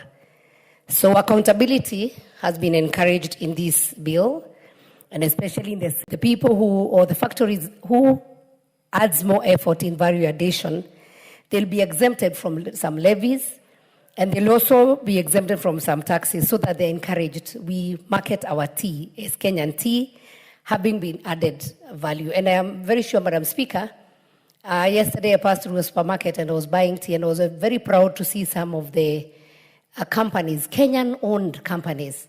They have detox tea. I saw there was even a night tea, morning tea, moon tea. I was very, very, very, very impressed. Even the dawa that we take, that sometimes you have to go and buy it very expensively. So there's now blended tea with ginger and everything, and it is made in Kenya. This is encouraged, Madam Speaker, and I'm very sure we can be able to fetch more for the farmers if we are able to add value instead of taking our tea in forms of bags when they are taken to the auction. This bill will strengthen the regulatory framework, Madam Speaker, that is governing the tea industry. And Madam Speaker, as we talk about the direct sales to be encouraged, we know our farmers have become almost slaves to the banks. Madam Speaker, our farmers, when it comes to taking their children back to school, they will go to the local banks and just go and take a loan. And this loan is based on the pay slip that they got either from the previous bonus or what they get monthly. And the bank managers are happy to quickly, count for them. And the interests are not that easy, Madam Speaker. So you find that the tea farmer, apart from the small monthly earning that they get, Madam Speaker, and this they normally divide with the tea pluckers, the people who pluck tea, who are also very expensive, Madam Speaker. You find that the farmers get nothing, almost nothing at the monthly level. And so when this money is kept for the farmer, then it becomes a total loss, because by the end of the day, when they are being paid bonus at the end of the year, they go back to the bank where the money passes through, then they find they actually have a negative. So the farmer is left with no other alternative but to borrow again. And so they have become slaves, Madam Speaker, to these commercial banks. And so once we are encouraging the direct sales, there is also the issue of timely payment to the growers, and also to make sure that this tea, once it's sold at the auction, within 14 days, when the money is paid, then this money is paid back to the farmers. And Madam Speaker, we are also encouraging that bonus is paid quarterly. We know we know our children go back to school in May, in August, and January. So we have the 3 seasons. So if this bonus is paid quarterly, Madam Speaker, the farmers will know the 3 seasons. So if this bonus is paid quarterly, Madam Speaker, the farmers will not have any business to go and borrow, because they will have money. And then they're able to plan for their own money, Madam Speaker. But we have also seen sometimes there is also misuse. When bonus comes in, I think where you come from, we are just a few varies across each other, where we had men disappearing during Christmas and only them showing up January or at the end of December, broke, beaten, because they took their money elsewhere, where they went and got a bit confused, took a little bit of some alcohol, and forgot that they had wives who had toiled so hard to make sure that they get the tea proceeds. So, Madam Speaker, all I would want to say is this. I hope this bill will cure, and the tea board, as it comes in, they'll be able to address the many challenges that maybe my vice chair also alluded to. Are not part of the bill, but he took the chance to allude to the challenges that the tea farmers are facing. Of course, when the dollar is high, last year, Madam Speaker, we had very good payments. But at this point, Madam Speaker, this year, where the dollar has still remained at 129, this affected our farmers' payments. And of course, the other challenges, the issue of fertilizers, there's the issue of some of these tea factories are also very old. So running those machines that keep on being repaired is also a cost. And Madam Speaker, the tea research, I hope they can be able to quicken and fast track. There is orthodox tea, and I want to say that one of our factories called Gere. Very soon, we are hoping the president will come and launch the orthodox line. And the farmers who actually did orthodox tea got very high returns compared to the normal black tea that we are used of. So it's a high time as a country. We do the research, and then we help our farmers improve. Some of the bushes, Madam Speaker, when I was born, Those are the same bushes we are still plucking in till today. So quality also cannot be compromised. If you don't follow up on the 2 leaves and a bud, then you also don't expect that you're going to get good quality and good price. So we will encourage each other. Let us learn from where we have failed so that we can be able to improve. And I hope, Madam Speaker, that this bill, when it is addressed and when it comes to pass, we will no longer hear the stories of these are from West or from East. We'll hear about tea growers from Kenya. We'll hear about equality and equity, Madam Speaker. But also, a farmer can be able to clearly tell, this is my quality, this is the price I got, and transparency is going to be encouraged. So I second, Madam Speaker, and I'd wish to ask the House to second this bill so that the quagmire, the confusion, the rumors, the propagandas, and even the politicization of tea can stop with this bill. I thank you, Madam Speaker, and I second. Very well. Honourable members, I therefore propose a question that the Tea Amendment Bill, Senate Bill number 1 of 2023, be now read a second time. Member for Tetu. Thank you, Madam Speaker. Madam Speaker, half of my constituency grows tea and the other half coffee. And anything that we can do at this time to improve the plight of our farmers, as a House, we will really be adding value to the lives of Kenyans. It is true, Madam Speaker, that in the just concluded financial year, there was a huge discrepancy in the payment of tea bonuses, especially some factories in the west of this country got very low returns, and others did very well. And both the proposer and the seconder of the motion have attributed some of the reasons, the age of the factory, the quality of the tea, the age of the bushes. There are many factors that lead to some of these things. But more importantly, Madam Speaker, it is the management of the factories. My own factory, Gaduthi Tea Factory, had the third highest payment, and I must openly congratulate the directors in the country. It's an old factory, but they have continued to work hard to deliver 57 shillings and 50 cents in bonus, which was the third highest in the country. So it is important that we also address the issue of management. We know a lot of these factories have borrowed left, right, and center from banks. Part of the money was misused, and now they are paying huge interest for some of these loans, which is eroding farmers' earnings. We also know there is this infighting within KTDA that has persisted for a long time. Thankfully, now it's a bit settled, which has also, to a large extent, compromised the whole management of the tea sector. So, Madam Speaker, any bill to improve the plight of farmers, and especially the provision to pay bonuses quarterly, that will be a game changer in this country. I am a tea farmer. I have a small, very, very small piece of land for tea. The money I get monthly is not even enough to sustain the person who picks the tea. So as a tea farmer, I wait a whole year with all my problems, waiting for that magical thing called bonus. And like the proposer and the seconder has said, we have children who need to go to school. So you go to a lot of these tea growing areas, and the tea farmers are poor. Imagine, Madam Speaker, even you, if this parliament told you that you'll be earning your salary only in December the whole year.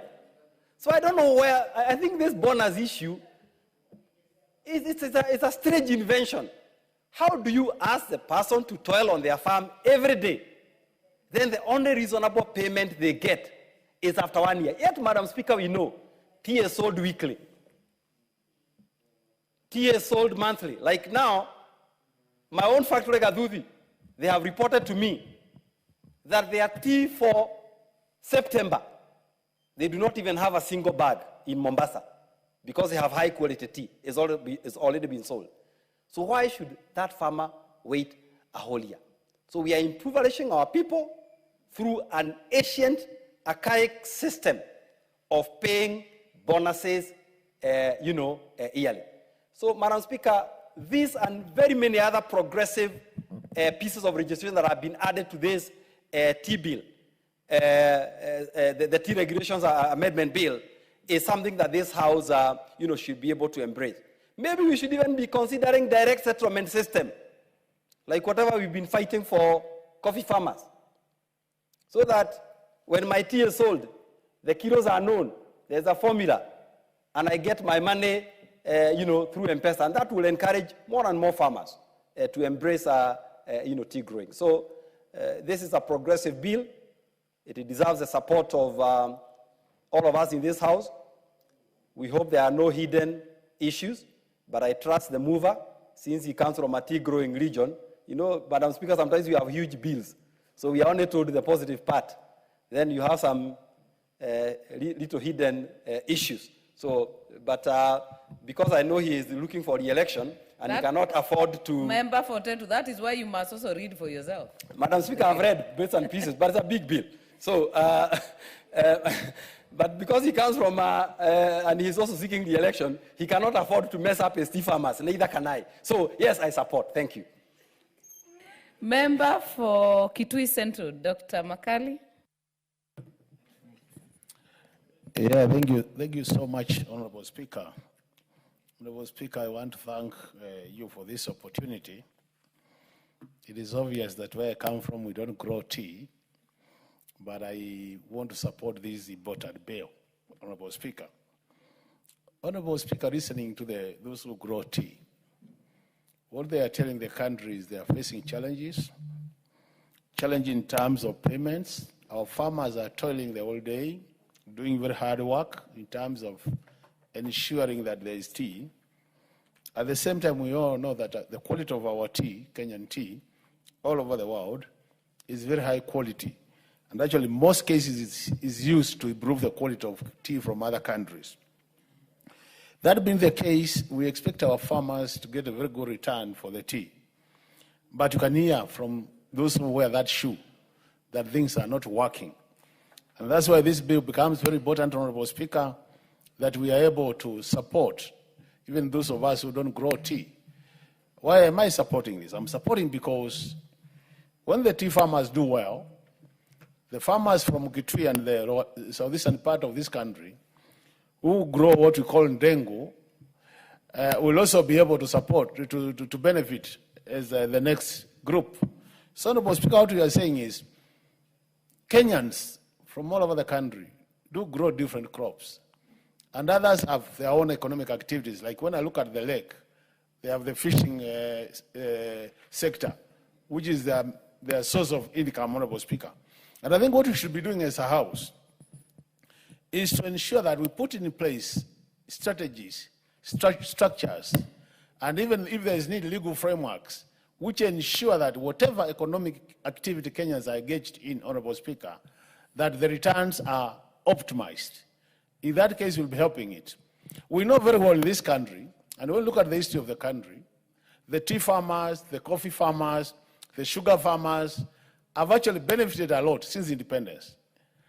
Those who depend on blue economy, and I can see Dr. Ikal here, I can see Baya here, they only started benefiting the other day. Blue economy is a new thing in town. Those who are growing dengue like us, we are yet to benefit. I do remember there was the MAG bill, which was sponsored by my senator, which didn't see the end of the tunnel, and it died a natural death. So, Honorable Speaker, even as I support this bill, I would want to see a situation where even us, who will be proposing bills relating to our crops, are also supported. So at the end of the day, Honorable Speaker, we don't appear like some people are being favored in this country when it comes to issues like, like Honorable Speaker, I sit in the budget committee. We have this fund for the coffee farmers, where we put every year about 3 billion to support coffee farmers. Now, this is another bill which is targeting the tea farmers. In the past, we have had the sugar farmers being built out by the government using the still public resources. So we need to come up with an equitable way of ensuring that each region of this country benefits from some of these things, Honorable Speaker. So, Honorable Speaker, I want to say I support this bill. And it is my wish to see tea farmers getting better returns for their tea, because Kenyan tea is being internationally recognized as one of the best in terms of quality in the world. So that being the case, it is very unfair that people just do a minimal value addition and they get 10 times returns compared to what the farmer, who on day-to-day basis is in the farm, gets. And I think that unfairness should actually be sorted out by bills like what we are doing. And I would really encourage that once the bill is passed to be an act of parliament, Honorable Speaker, the other step is enforcement, implementation. Honorable Speaker, we have seen bills which were passed in this House, and up to now, some of them have never been operationalized, Honorable Speaker. Meaning the bill has been passed by this House is still in the shelves. So my prayer is that once this becomes an act of parliament, and I see very good signs that it's going to become an act of parliament, that then the issue of making it operational is taken up very seriously, and then we can ensure that our colleague, who seemed to have to be the only survivor from the last election from the region, can be another survivor for the third term by championing this bill. And I wish him well, because I know he's a good legislator. I've heard what Ndeto has said, Mheshimiwa from Nyeri. I see a situation where also this could provide an opportunity. And also said and done, Honorable Speaker, you as to really where you sit, Honorable Speaker, because I know you also have an interest in this bill, depending on where you come from. We wish you well. So we'll be supporting this bill so that our colleagues can have that opportunity to help their farmers, but indirectly also help themselves. With those many remarks, Honorable Speaker, I support. Thank you so much for the opportunity. Very well. Member for Runyenjes, Honorable Eric.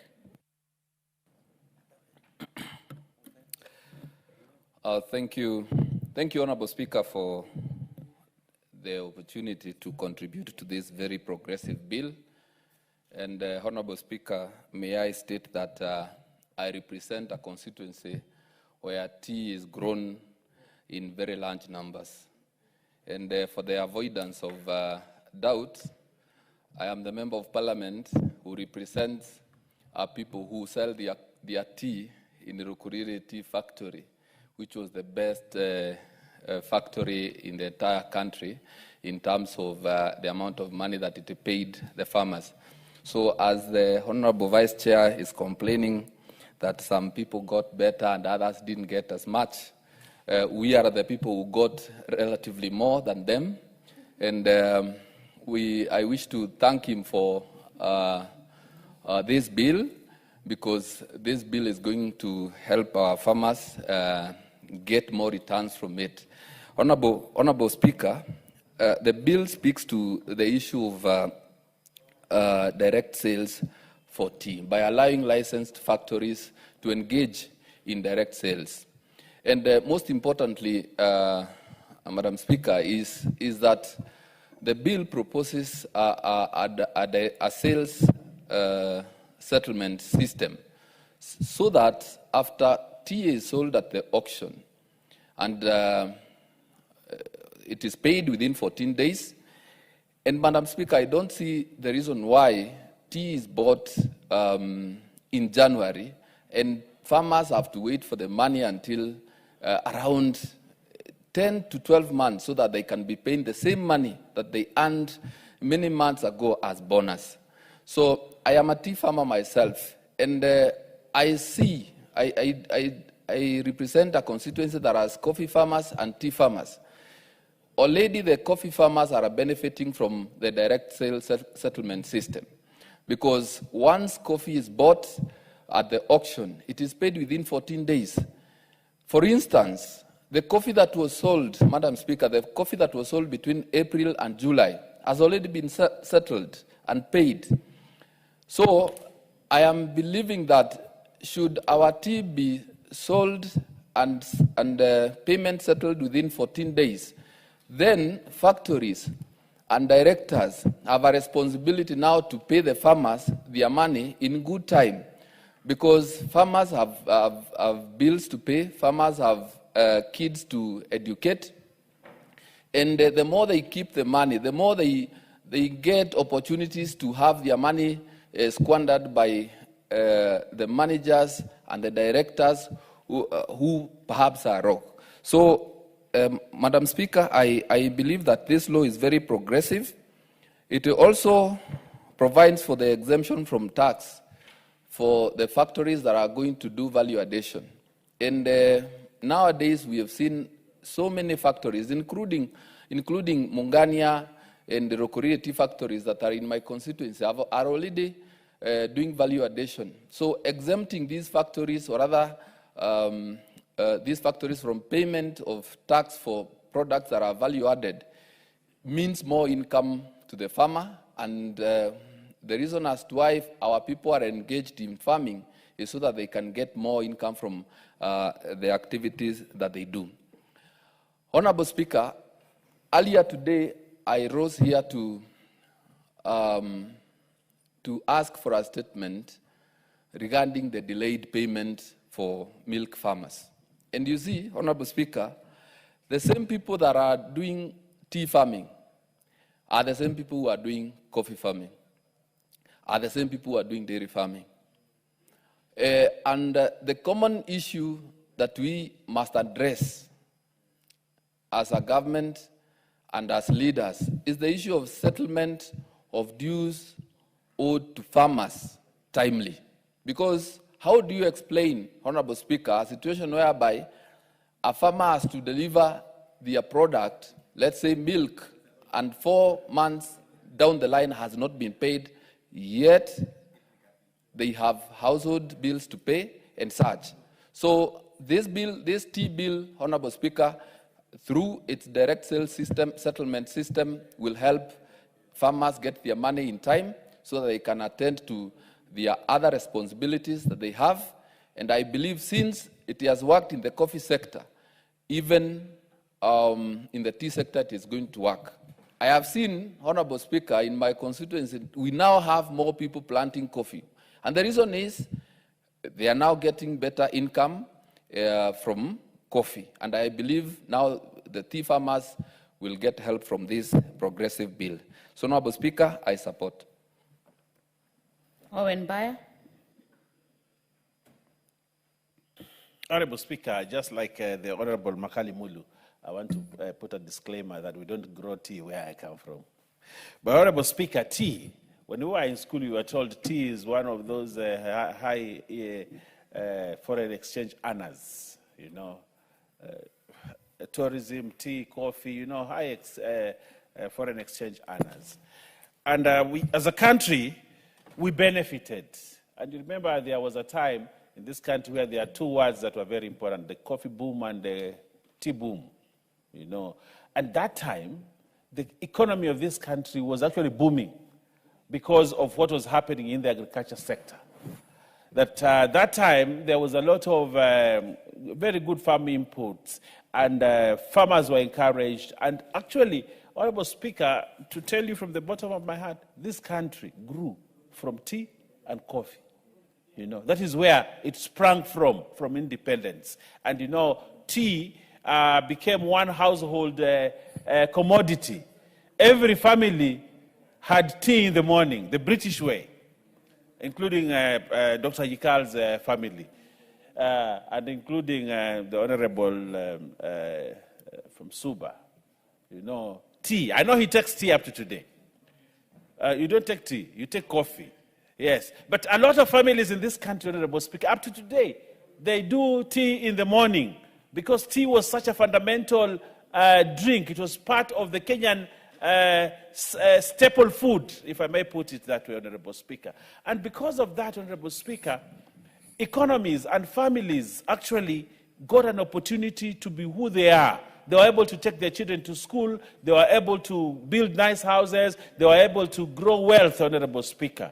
They are actually, Honorable Speaker, in the history of this country, people whose wealth, and they became very wealthy, only came from tea, Honorable Speaker. But Honorable Speaker, that's the time when agriculture sector, investment in agriculture sector were almost limitless. There's a lot of investment in the agricultural sector. But today, Honorable Speaker, the agriculture sector is taking a back seat. And yet we are still a very agrarian economy. We understand it. We are still a very agrarian economy. And yet we are not investing in what is are fundamental for us, Honorable Speaker. The economist, Makali Mul, will support me, or if not, is this. Show me your budget and I show you your direction. There is a maxim like that in economics. Show me your budget and I show you your direction. If you do not invest in a certain area, you cannot grow in that area. And you do not just wish you will grow. You have to invest for you to grow. Honorable Speaker, the investments that have been going into the agriculture sector, I think, are very minimal. And that's why tea farmers are suffering more than any other sector, Honorable Speaker. And because we have stopped investing in the economy, the agricultural economy, Honorable Speaker, this country's economy has stagnated. Because for us to talk about manufacturing, you know, Honorable Speaker, and I want to speak this with confidence, for you to grow in manufacturing, you must invest heavily in agriculture so that you have the raw material for you to take it to the factory so that the factories can grow and those factories can employ more people and you can do value addition. That is correct economics, Honorable Speaker. But if you want to grow factories, but you're not investing in agriculture, Honorable Speaker, it cannot go that way. You will start having more of a superfluous factories that, Honorable Speaker, do not do much. For example, EPZ would have done better if we were stronger in cotton, Honorable Speaker. But cotton is no longer there. So what do? We import materials, we make clothes, and then export, Honorable Speaker. It doesn't help the economy. But if we were generating wealth from the land, and this is where tea is important, it is generating wealth from the land. And if you generate wealth from the land, Honorable Speaker, then you grow an economy upwards and of course, horizontally, Honorable Speaker. And everybody gets a pie, and therefore poverty does not. There are times when, Honorable Speaker, where Wakili Mureu comes from, I know they grow tea there. Yes, I have been there, and you know, I campaigned for this guy when he was trying to be MP. Now he thinks he's cleverer than his campaigner. Listen to my words, my friend. He's a lawyer. He's a lawyer, but listen to my words, my friend. I will not come to campaign for you again. But I want to tell you this, and this is very important. Owen, you address the speaker. You address the speaker. Honorable Speaker, I want to tell Mureu, tea, if he insists on his people to grow tea, Member for Tetu, and he ensures what is out of order? Madam Speaker, there's a good reason why Owen will not be able to campaign in Gatanga, because Gatanga is clear one term. No, you ask Kilibure. I was there, he's my friend. I know almost all his 4 homes because I've been there campaigning for him and taking tea in his house. Yes, he is a wealthy man. God has blessed him and he's sharp. He's a brilliant man. Honorable Owen, back to the debate. Now, back to the debate. What I'm saying is, for the MP for Gatanga, this is very important. Tea is very important. For the wealth of his people, people should not be going to his office to ask for bursary if they can grow tea, Honorable Speaker. People should not go to Brighton Irgon's home to ask for school fees, because tea should be able to give them fees, Honorable Speaker. But the issues that are there, and I think they are addressed in this bill, and I like this is an act of parliament to amend the Tea Act to provide for direct sales of tea. Honorable Speaker, if we do away with these middlemen that have bogged down the tea sector, Honorable Speaker, we will make the tea farmers richer, Honorable Speaker. The other thing that is also happening is also to amend the payment system, Honorable Speaker. The payment system, which is very important, the payment of tea proceeds. Honorable Donya, and he is not here, but in the earlier part of this sitting, Honorable Speaker, the Honorable Donya raised the issue of tea bonuses. Tea bonuses. Why should we wait until December to pay tea bonuses? What are the people doing in between there, Honorable Speaker? We need to address the issue of payment systems, Honorable Speaker, and proceeds from tea and the price of tea, Honorable Speaker. But more important, Honorable Speaker, if we make deliberate investments in the agriculture sector, and this is the house that gives out money, why are we giving money in other areas and denying the tea sector money? And yet, if we invested in that area, there'll be growth, big growth that will touch everybody. Majority of the people in this country, Honorable Speaker, live in the tea growing areas, if I'm not wrong, Brighton.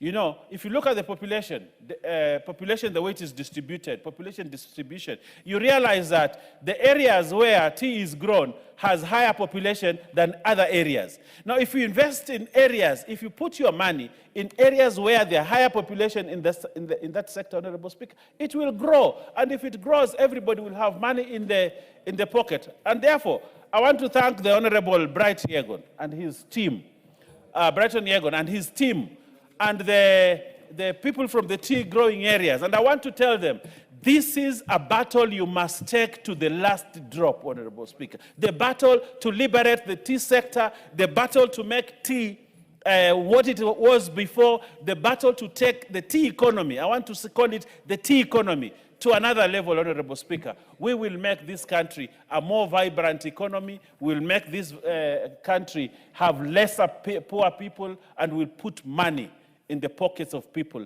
if we invest in the tea, Honorable Speaker. You know, the Honorable Mukunji is a good friend of mine. And one day, I was appointed as his mentor in this assembly, to mentor him. But when he left my hands, Honorable Speaker, I can assure him that he's going to drown very soon. But the teacher is still around. The teacher is still around. I can still tutor him. I can still take care of him, Honorable Speaker. He's a young man. And but I want to say this, finally, Honorable Speaker. Honorable Speaker, I want to say this. You know, the Honorable Kinjuri was once Minister for Agriculture. And I like the fact that he's here, because we can borrow a lot from his experience when he's minister there. And when he was minister there, I think he did something significant in the tea sector, Honorable Speaker. And his contribution is very significant to ensure that we uplift the issues of tea and other crops, Honorable. For example, you know, the leaders in my area watched the cashew nuts and coconut die. The factories were closed, and they watched there and clapped for Moi and clapped for everyone. They did nothing when the cashew nut sector was going down, and the coconut sector was going down, and the Bixa sector was going down, and the castor oil sector was going down. And they sat and watched and thought just being in government was enough. I want to tell the members here, it's not enough. Fight for your people. Fight for the... Thank you. Member for Ruiru, Honorable Kingara.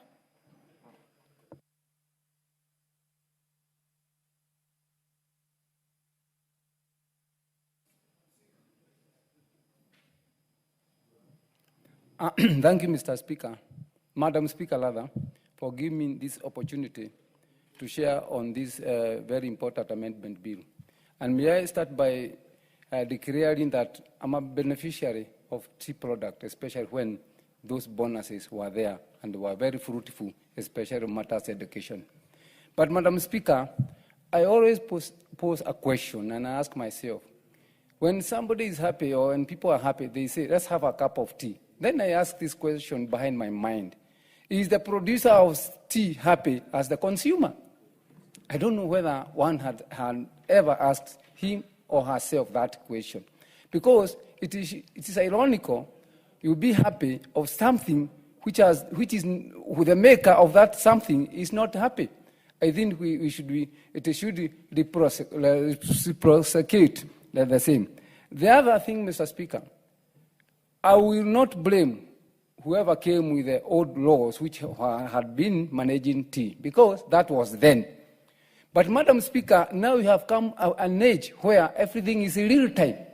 Those days, maybe people need a middle person, if I can use that word, terminology, to be able to reach to the next level. But, Madam Speaker, nowadays, you don't need that. If you want to have a meeting with somebody in Brazil, you just go real time and have a virtual meeting. Where do you then need somebody to do that for you? And you have a phone which can do that. Remember the other day, we just broadened the usage of computer in our country, especially whereby each and every ward should have an ICT hub. And I think that's what our young ones should be doing, rather than a middleman. You can sell your father or mother's tea through your computer. Why do you need somebody else? And yet you have gone to school and you have learned these things. So, Madam Speaker, this bill is very timely. We just need to be very positive on it. Maybe because I've just seen it, we might maybe having some amendment which will bolden the engineering of the committee who came with this very good and important amendment bill. Secondly, Madam Speaker, things work well when there is an incentive. I appreciate the government effort, especially when they came up with subsidized fertilizer, because that's an incentive on the production level. Madam Speaker, it can go forward and come up with maybe other incentives, especially when you have added value on the same tea. Then the system should accommodate you by maybe more moderning or even lightening some taxes which can be able to make you look positive and also, if I would say, competitive. Because, Madam Speaker, if we are not competitive, then we will not find our market stability when it comes to competition. Another thing I know, Madam Speaker, the land of Kenya, because of the maybe volcanic type of our soil, it produces very high quality of tea. So, Madam Speaker, what happens? People out there buy our tea, then use just a small quantity to blend their tea. What of if we pack our own tea with that quality? You can see how happy and energetic the farmer could be if that came our way. And it is our responsibility, Madam Speaker, since we have the floor here, to sit and come up with substantial amendment which will support our farmers out there and the community at large. I support. Thank you, Madam Speaker. Very well. Member for Seme. Thank you, Madam Speaker, for giving me opportunity. Although I do not come from a tea growing area, I do appreciate the economic importance and significance of tea in this country. Madam Speaker, as the mover said earlier, our foreign exchange, a lot proportion of it actually comes from tea, and every year is such a significant proportion that if we didn't have it, we really would not probably have a balance of trade in our hands. And yet, as this is going on, it has been noticed, and the mover said very clearly, that the performance of the industry is gradually diminishing. And the first indicator, and often, that an industry is not doing well is the performance of the farmers, the main actors in the industry. He did indicate, depending on what part of the country, and I don't really think that matters. The farmers are not getting the value for their work. As members just said, tea is such a serious socializer that every time we want to interact, say, let's have a cup of tea. But is the farmer enjoy and having an equal enjoyment as the people who are partaking of the tea, or as the people who are actually involved in the business? And it has come out clearly that all these have actually to do with the way we run the industry, starting with the management. It is clear that the cost of production is gone up and the management is not good. The mover said we have cases where there is overemployment in industries where the human resource issues are not managed professionally. The mover indicated that we are even using obsolete equipment in our factories that are not doing well, and efforts to actually get new factories, efforts to even produce power better are actually failing, and we never get there. So it means increasingly we are going to have higher costs of production. It is indicated that even the methods we use for grading our tea are archaic. We are still using our tongues to actually grade our tea. And I did appreciate when he said, it depends what you did the previous day with your tongue if you are going to grade our tea today, we really cannot afford to live in that era with a product that is so important to us. I therefore rise to support this bill because this bill is addressing those issues. As you can see in starting with clause 2, when we are going for definitions, and if you look at clause 11, they are talking of the direct sale of tea, defining what direct sale is, and that will actually ensure that the farmers will get better returns and quicker returns. And they have proposed that the payment should actually be 14 days after the auction has been done, and that the bonus should be quarterly instead of actually being done annually. And therefore, those are things that farmers need. And because we are doing annual bonuses, farmers have to rely on borrowing money from banks. And the banks are not the best friends of business people. And therefore, even when their bonuses come after the end of the year, the interest will have, by that time, the interest of the fund they borrowed will have consumed all the benefits they would have done. So I think this bill is important. Again, if you look at the definition in clause 2, particularly D, when they are talking of exemption on value addition and defining what is value addition, again, that is extremely important in improving the returns for the farmers. And even more importantly, Madam Speaker, if you look at clause 4 and 5, they are actually restructuring the board that manages this. And I think if you look at that structuring the board, getting people, independent tea producers, who actually feel the pinch of this in the board is an extremely important thing. So with that, Madam Speaker, I actually support this bill, but we'll have to look at it in details when we come to the committee of the whole House. So, Madam Speaker, I support this bill. Thank you very much. Member for Gatanga. Thank you, Madam Speaker, for giving me this opportunity to contribute to this most very, very important bill which is affecting our people. Madam Speaker, Gatanga is one of the leading constituencies in tea production. We have two factories, Juno Tea Factory and Gere Tea Factory. And the economy of Gatanga, the backbone is tea and coffee.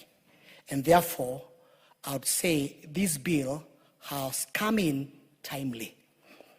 Madam Speaker, I will want to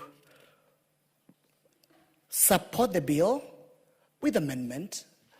And I would like, first and foremost, to support the clause which proposes that the farmer's bonus be paid on quarterly basis, as opposed to the current situation where the farmers are paid on annual basis. This is very progressive in the sense that the value of the shilling today is more valuable than the shilling 12 months down the line. And secondly, I don't think even the farmers, when that money has been kept for a whole 12 months, they benefit from the interest earned by the KTDA when the money has been kept for them for 12 months. And therefore, this is very progressive.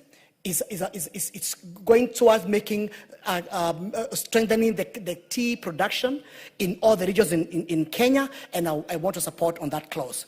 The second clause, Madam Speaker, I would like to support is on Section 13.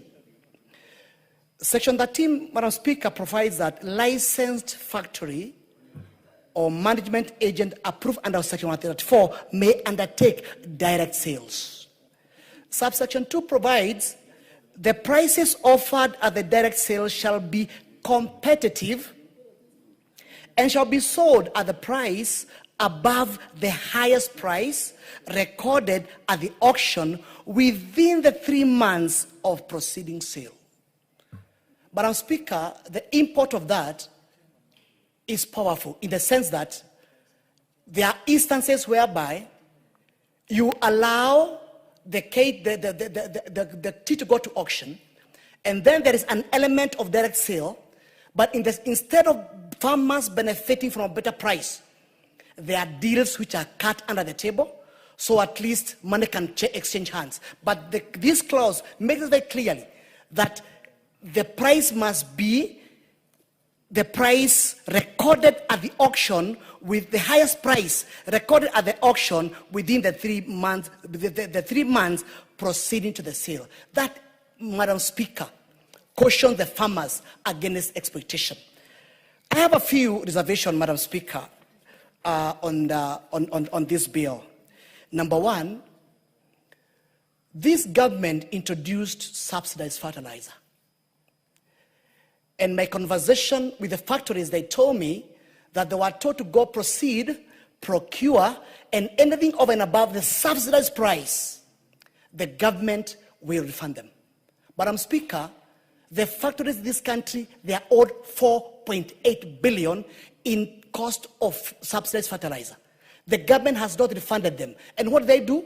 They went to the bank, they borrowed the money, and they're still paying interest on that money. And therefore, some progressive bills like this one, the fact that the government has not paid back that money to the farmers, to the factories, to KTDA, the gains which this act is going to get is being eroded. And therefore, I urge, and I think at the right time, I need to bring up an amendment to the effect that in the event that the government takes brings in the subsidy fertilizer, their portion must be paid in advance so that this kind of gains brought by this act are not eroded. Secondly, Madam Speaker, we lost market in Sudan worth 64 billion.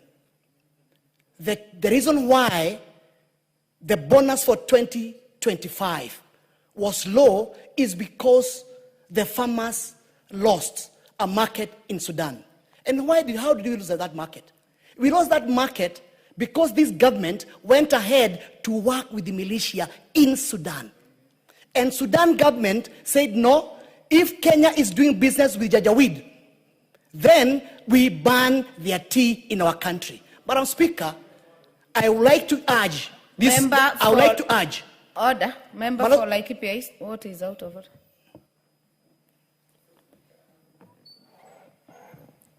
I'm just wondering whether Honorable Member Mole, whom I respect a lot, is really in order to issue a statement that you cannot substantiate that this government is working with people fighting another government. And can he be able to substantiate, Madam Speaker? Madam Speaker, this is information in public domain. This information in every newspaper. And therefore, Madam Speaker, what I'm trying to say long and short is this. As we proceed again to improve the tea in this country. Honorable Member for Gatanga, a point of order has been raised. You've not addressed it. Member for Kilifi North. Honorable Speaker, I just want to allow to let the member of Gatanga know that you see you cannot use the standing orders and not allow you to use newspapers information to support your point in this house. You know, so if he is saying that the kind of things that Honorable Kinjuri has stood to on a point of order to say, and the only response he says by justifying what he said is that it is common domain and it is in the newspaper. Be cleverer than that, please. Standing orders are very clear. Withdraw what you have said, and we will ask you to withdraw and apologize for actually bringing in the issues of one country against another in this house, which is actually against. Don't do the work of the Speaker. Raise the point of order. Honorable Mureu, can you substantiate and also note that standing orders do not accept newspapers? That is a fact as sources of information. So be very careful on the utterances you make on the floor. If you're not able to substantiate, kindly withdraw, because that is a serious diplomatic issue. Kindly take note and either substantiate or withdraw. Madam Speaker, I know sometimes the truth hurts. That is, even the KTD report, where they were announcing the payment for 2025, that is one of the remarks they made, that they have lost a market. And therefore, Madam Speaker, I'm just trying to help Ms. Mbaya Member here. for Gatanga, the issue of lower payout is not in debate and is not in question. It's not been challenged. The issue that has been challenged is the diplomatic relationship between Kenya and Sudan market. Madam Speaker, if you want me to bring information, I'll give me time. I'll bring that information to the House and substantiate. But I think it's also important for Mr. Mbaya, he may be most likely, and he started very well, supporting the tea farmers in my region. But suddenly, when we talk about the loss of the markets on the Sudan, I can see he's on fire. We know who you're acting for. We know who is playing that role. Member for Gatanga. And therefore, Mr. Speaker, I would like to go to the second point. Madam Speaker. Member for Gatanga, just for direction, the issue on working with militia will be expunged from the Hansard until you are able to bring proper information to the House. I'm also obliged, Madam Speaker. I'll bring some start information. Secondly, Madam Speaker, on the issue of my reservations, is on the taxes. Which taxes? Taxes on what you call the packaging. You find that though there is no direct taxes on the tea itself, there is an element of taxes on the packaging. There's an element of packaging in transport. There's element of packaging on the fuel. But Speaker, developed countries, what they do is subsidize their farmers. Farming business has no money. And therefore, would I want to see more subsidies as opposed to more taxation in the tea industry? Thank you, Madam Speaker. Very well. Honorable Karoli. Thank you very much, Honorable Speaker. I'll try and be very brief. I want to start by saying I come from a country that grows tea. I don't like this statement that I come from a region that does not grow tea. We are Kenyans. We are not regionalists. So I come from a country that grows tea, and I'm very happy about our tea growing areas. But, Madam Speaker, I just wanted to raise two historical issues and then make a proposal as to how best we could deal with this issue. The reason why we have certain structures in the tea industry that do not clearly benefit the farmer are historical. Remember, tea was introduced by the colonialists, and the Africans were not allowed to grow tea. So there are reasons why certain regulations were put in place from that time to now. And the way the market is structured to an auction and not an exchange, a tea exchange like they have in other places. And also in this country, we used to have something called the Exchange Control Act. So a lot of people wanted to steal from the farmers, and they would delay the payments up to the end of the year so that they could manipulate the exchange receivables, see how much they could keep out of the country, how much they could declare, how much they could bring in, and how much they could pay the local farmers. So if we understand that these two are the original sins for structuring the tea industry in the way it is, then we should be very bold. I am not sure that having a tea auction like we have had will help the farmers if our concern is immediate settlement of their receivables. We should then propose to have a tea exchange. A tea exchange. Because in an exchange, the settlements are immediate. There is no reason after selling your tea at the exchange why a farmer cannot walk out with its payment in 24 hours. Or an equivalent promissory note that he can walk into a bank and discount and get their payment. We should not even wait for a quarter to pay farmers quarterly if we have a tea exchange. That is what happens in developed markets. You have coffee exchanges, you have tea exchanges, you have other exchanges. The difference between the exchanges and the auctions is the period taken to do the settlements. And if we are truly serious that we want to help farmers get their payments on time, then we should think seriously of establishing a tea exchange and not a tea auction. Because a tea auction is then a gate that is being kept by brokers and various other interest groups. But an exchange is more transparent, where the tea factories would declare what they have to be sold for that day. It is tested, it is sold, settlements are done within 24 hours. and money distributed to the farmers. In other words, they'll be receiving their money daily. Because with modern technology, record keeping should not be difficult if you have a tea exchange. That, I think, is something we need to consider, but I support the initiative, and hopefully I will get one of my brothers who are very familiar with this business, and we work on an amendment. With those few remarks, I support, and I think there are other members who would like to contribute. Thank you. Thank you very much. Member for Laikipia East, Honorable Mwangi Kionjuri. Thank you, Madam Speaker, and I also rise to support this amendment. Very important, timely, and also I'm happy because all of us are consumers of tea, at least most of us. And again, we pride ourselves as a country.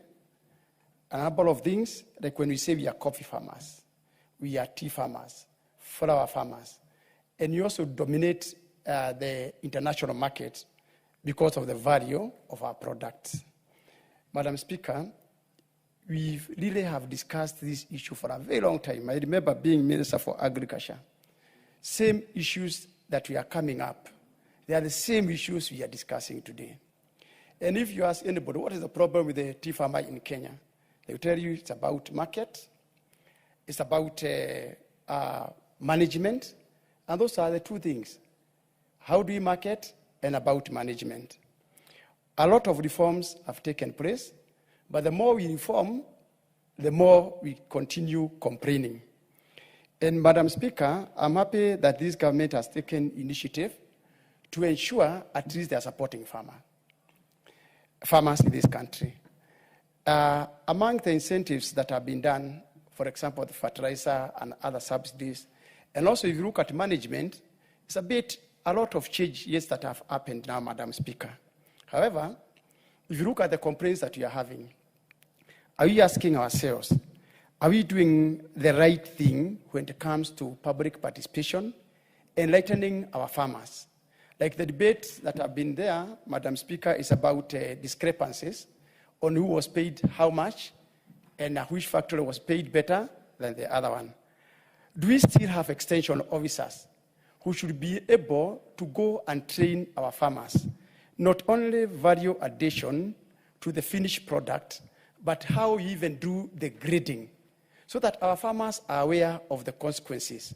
If they do not follow the right farming method, packing method, what will be the consequences?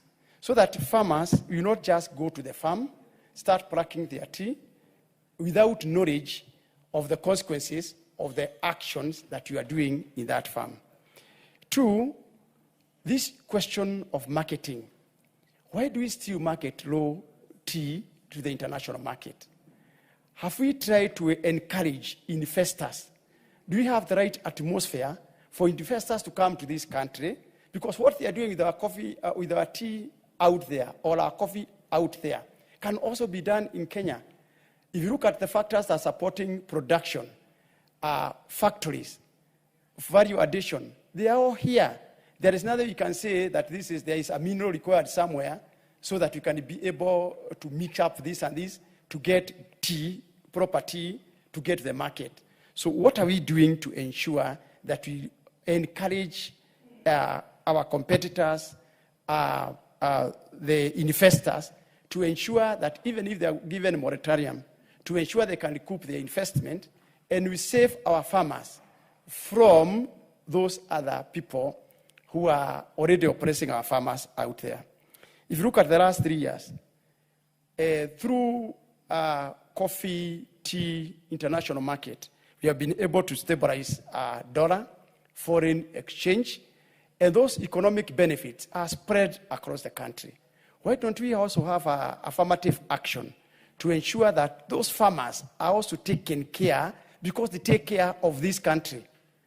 When other countries were struggling on issues of dollar, this country was stabilized for the last 3 years. And we continue stabilizing our dollar, foreign exchange, through those products. Madam Speaker, if you ask yourself a question, why are they not paying promptly? And also monkey business here and there, whereby who benefits when farmers' money come to an account and that money is not paid in that days? Who are the beneficiaries? Why would you be, as a manager, be interested to keep farmers' money in the bank? And you know banks do overnight trading. Any 1 billion that hits an account to any bank in this country, that bank start earning interest on that money immediately. It is the same money that those banks use to lead government. Why would you give them capital to continue making money when our farmers are suffering? Those are simple questions. Who has interest? Who is the beneficiary? When the farmer is not paid promptly, who benefits? Those questions can easily be answered. But as usual, when you talk of corruption in this country, when you talk about management, who can pay their own way, those are the questions that we need to understand. Why don't we have a system that can pay promptly? We have been informed that coffee farmers are now enjoying their money in good time. What's the difference between that coffee farmer and a tea farmer?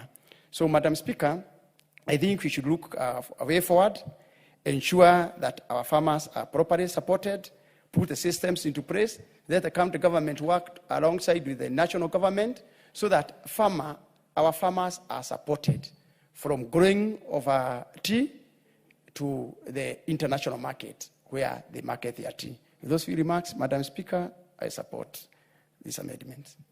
Very well. Member for Manyata, Honorable John Gitonga. Thank you, Honorable Speaker. I also rise to support this bill. And Honorable Speaker, I come from a place where coffee is among the highest revenue earner for our people. In Embu, Honorable Speaker, we have close to 4 factories. We have Kadangarire factory, we have Rokorire and Mongania. Honorable Speaker, whenever bonus is around, even the wazes in the village do feel good.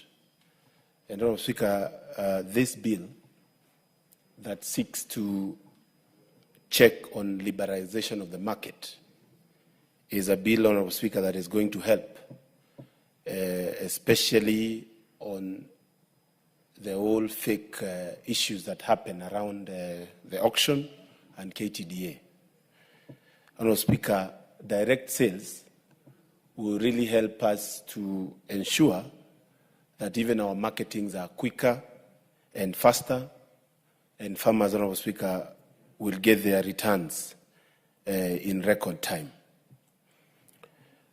Kenya is among the leading exporters of tea, Honorable Speaker, with close to almost 400 to 500 thousand metric tons of tea being sold every year. But, Honorable Speaker, while we are thinking about this, it's important, Honorable Speaker, we look at over-legislation of many sectors of our economy and the implementation of the bills and laws that we pass in this House. While we are supporting this bill, Honorable Speaker, it's good to also be private to the bonuses that came out. And Honorable Speaker, why I am supporting it is one reason that instead of the tea farmers waiting close to a year for them to get the bad news of a poorly priced bonus, Honorable Speaker, it is important that farmers, just like any businessman, to get a quick turnover of their hard-earned money, Honorable Speaker. That will make even their planning better, and it will make it easier for them to be able to run about their business. Honorable Speaker, I agree with many speakers that the next course of action must be pushing for value addition. And I'm happy that among the proposals is to have tea levy not being levied on value-added tea and packaged tea, Honorable Speaker. It is everybody's knowledge that the tea that we take in the US, in the UK, and those countries is actually Kenyan tea, only that it is actually mixed with other places without the same quality as ours. Honorable Speaker, what we call English tea is well-known Kenyan tea. And the value addition is where the farmer can earn top dollar. And I would propose a very elaborate campaign to ensure we start selling our tea that is well branded, well packaged, and that is going to take over the world. Everybody in the world knows Kenyan's tea is the best. I am aligning this, Honorable Speaker, with a bill that I've proposed in this House. I've proposed a bill called Local Produce Consumption Bill.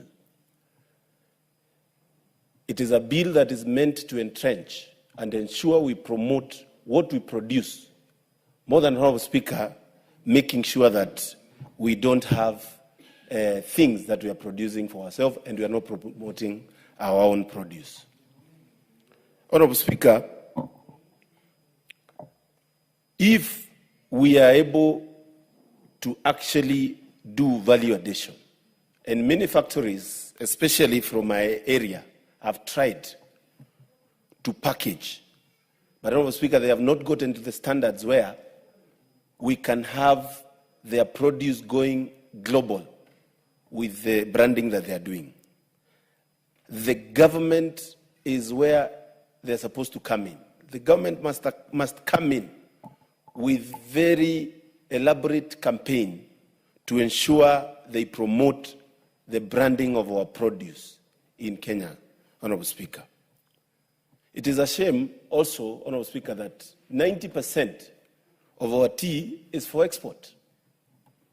How do we depend on foreign entities for close to 100% of something that we produce as a country? Honorable Speaker, I would propose,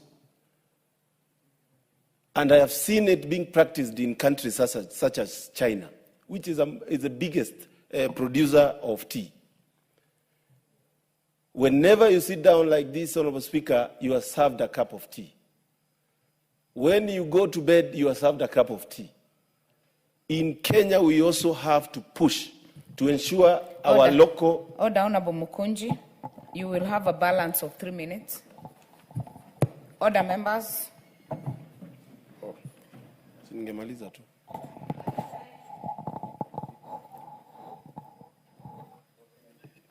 At the time being 7 p.m., this House stands adjourned until tomorrow, Wednesday, 5th of November 2025 at 9:30 a.m.